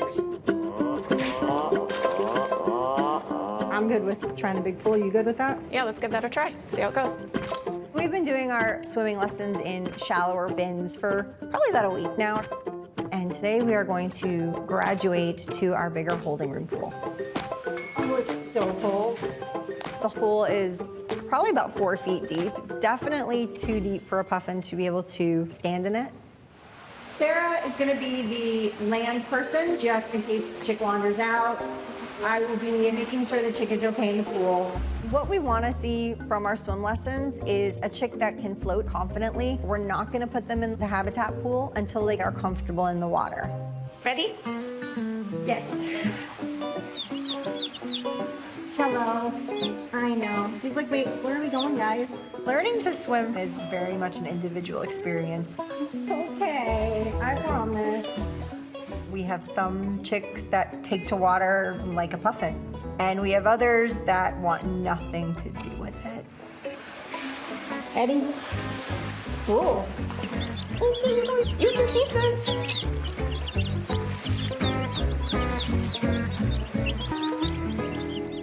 He's like, Sarah, I didn't like that. When they're using their wings, it's a nervous swim. An ideal form for a puffin is just floating like a duck, and they're gonna paddle with their feet. Floating is hard. Floating is hard. You'll get the hang of it. The chicks never had to float before. It's a completely new experience. A little shaky, a little nervous. Yeah, Are you definitely nervous? Baby steps. Come here, buddy. Come to me. There you go. Hello. We have a piece of pool foam covered in a green matting. I know you're looking to climb. Please don't do that. We very slowly drop the chick into the water. Ideally, we want the chick to pick up his own feet and swim off. He's almost floating. There you go. Once they recognize that they can float, it's a whole different game. Just use your feet to paddle. There you go. There you go. Ooh, look at you, now you're really swimming. See, it's not that bad. Land! That was a good one. Yeah. We knew he didn't want to be in there. We expected that. But he handled it really well. At the rate he's going, he'll probably be out on habitat pretty soon. We'll test out our swim skills with the big birds. Yep.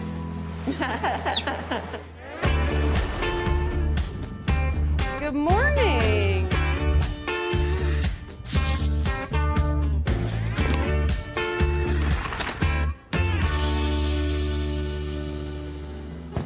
All right, might be kitten day. First thing that we do every morning is go in and check on Najma. All right. Last night when I left work, Najma was kind of acting a little different. She was hanging out in the back a lot, kind of picked this one little tub. So I'm gonna go back and see if there is any sign if she's about to go in labor. Fingers crossed.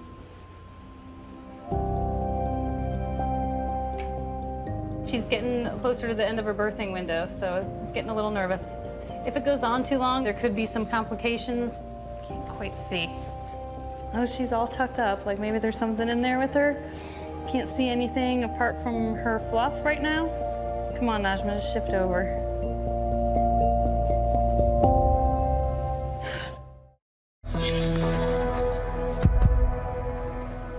So I'm gonna go back and quietly check on Najma and see if there is any sign of she's about to go in labor. Oh, she's all tucked up, like maybe there's something in there with her. Can't see anything. Come on, Najma, just shift over.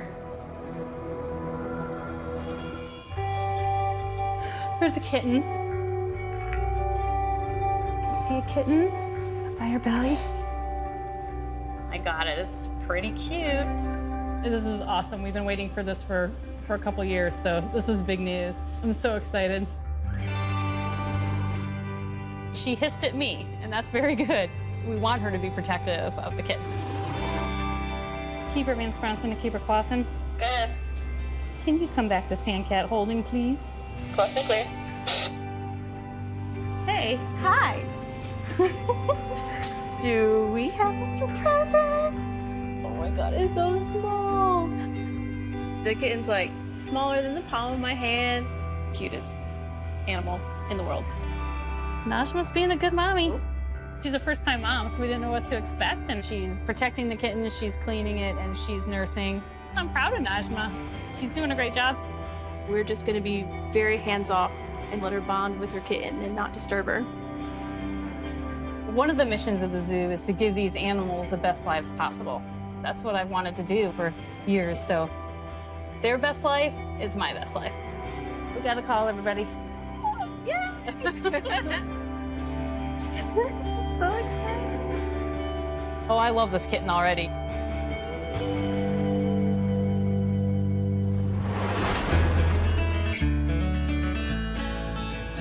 Welcome to Rocky Coast, folks.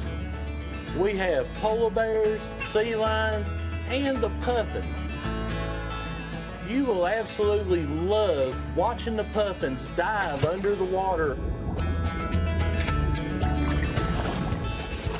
If you guys are lucky, you'll see the little fluffy chick. Absolutely adorable to see. How's the chick doing with swimming lessons? Seems to be more comfortable in the pool, so That's good. I'm super excited for him to go on Habitat. You think he'll go straight into the water? yeah, I think he's just gonna go for the pool. Today's a really big day. Our chick goes out on Habitat for the very first time. He gets to go in and show off his swimming skills to Mom and Dad. Hi, Stinky. We're not a fan of humans. Get ready. Let's go. You're gonna go with the big kids. This is definitely a huge change for the chick. It's like moving from the country into the city. He's gonna be a little overwhelmed. Ooh, where are we going? Look, that's where you were hatched. No matter how well we prepare, something could still go wrong. My biggest concern is if the chick panics, there is always the chance that he drowns. Watch out. Thank you. All the hard work we've put in really leads to this moment. All right. Hold on. You don't want to jump away in here. Okay. It's a much bigger space than he's used to. Might be a little bit overwhelmed at the moment, just with all these adult birds staring at him. What you gonna do?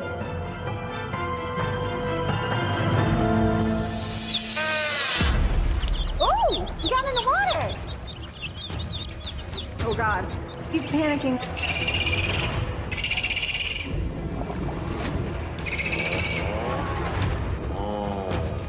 Calm down.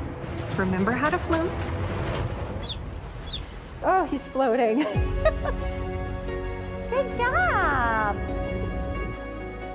When they first get into the big pool, that's probably the best response we can ask for.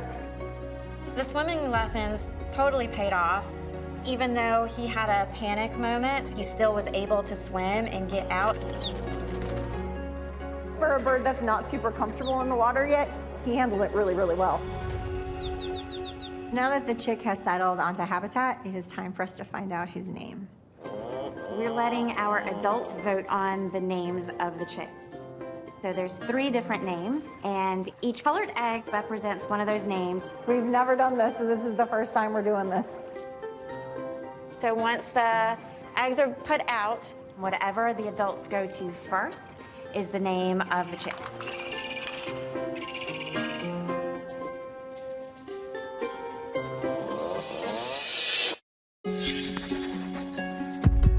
So now that the chick has settled onto Habitat, it is time for us to find out his name. So there's 3 different names, and each colored egg represents one of those names. So once the eggs are put out, whatever the adults go to first is the name of the chick. They're coming out of the nest tunnels. Here goes one. 56 is voting. She likes yellow. Yellow is Anatoly. Glad she likes that. Anatoly's doing great. This is that graduation from high school, and now I'm going off to be an independent young adult. He is gonna get to live a totally puffin life, and that's what we aim for. That's what we want. Anatoly. It sounds Italian, but it's Anatoly Russian. with an I.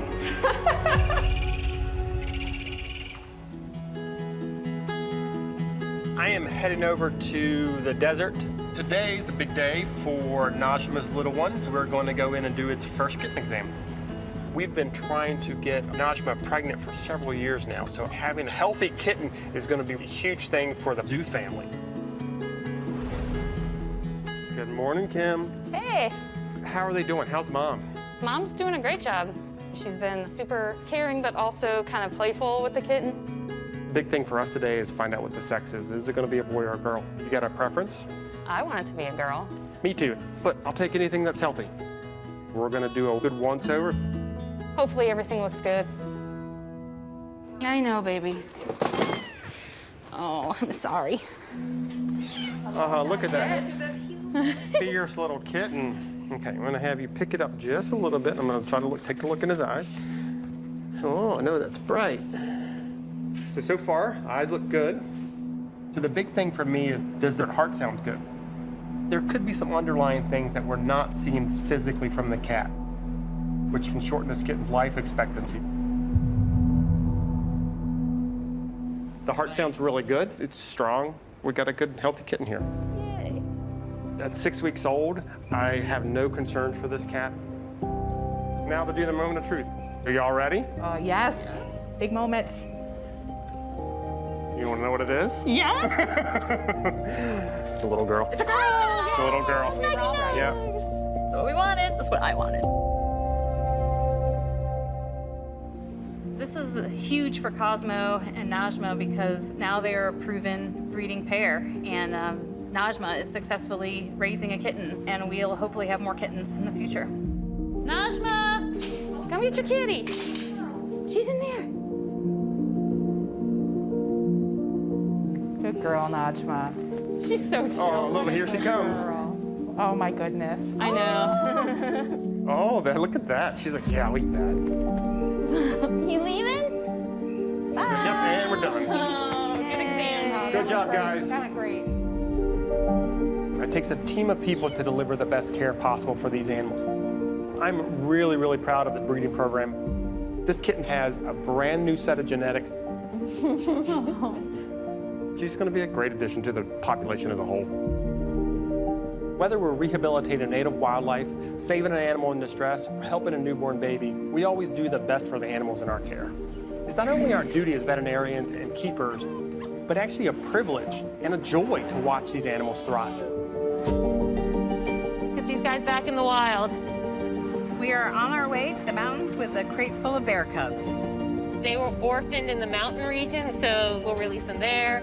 We found a great spot. It's as remote as we can get in North Carolina. I can't even imagine what's going through these bears' minds. This is like the world's scariest roller coaster ride. Here we are. Let's go release some bears. My guess is they'll go that way, but we'll see. You never know. All we have to do really is open the door and let them go out. I take one last peek. Duh, bears. Yeah, say goodbye. But it's not goodbye. We'll be monitoring them. It's those GPS collars. That's exciting for me. As a bear rehabilitator who's gonna do this again next year, to know that we have raised cubs that survive on their own in the wild will be very reassuring. Ready whenever you are, Jason. Okay.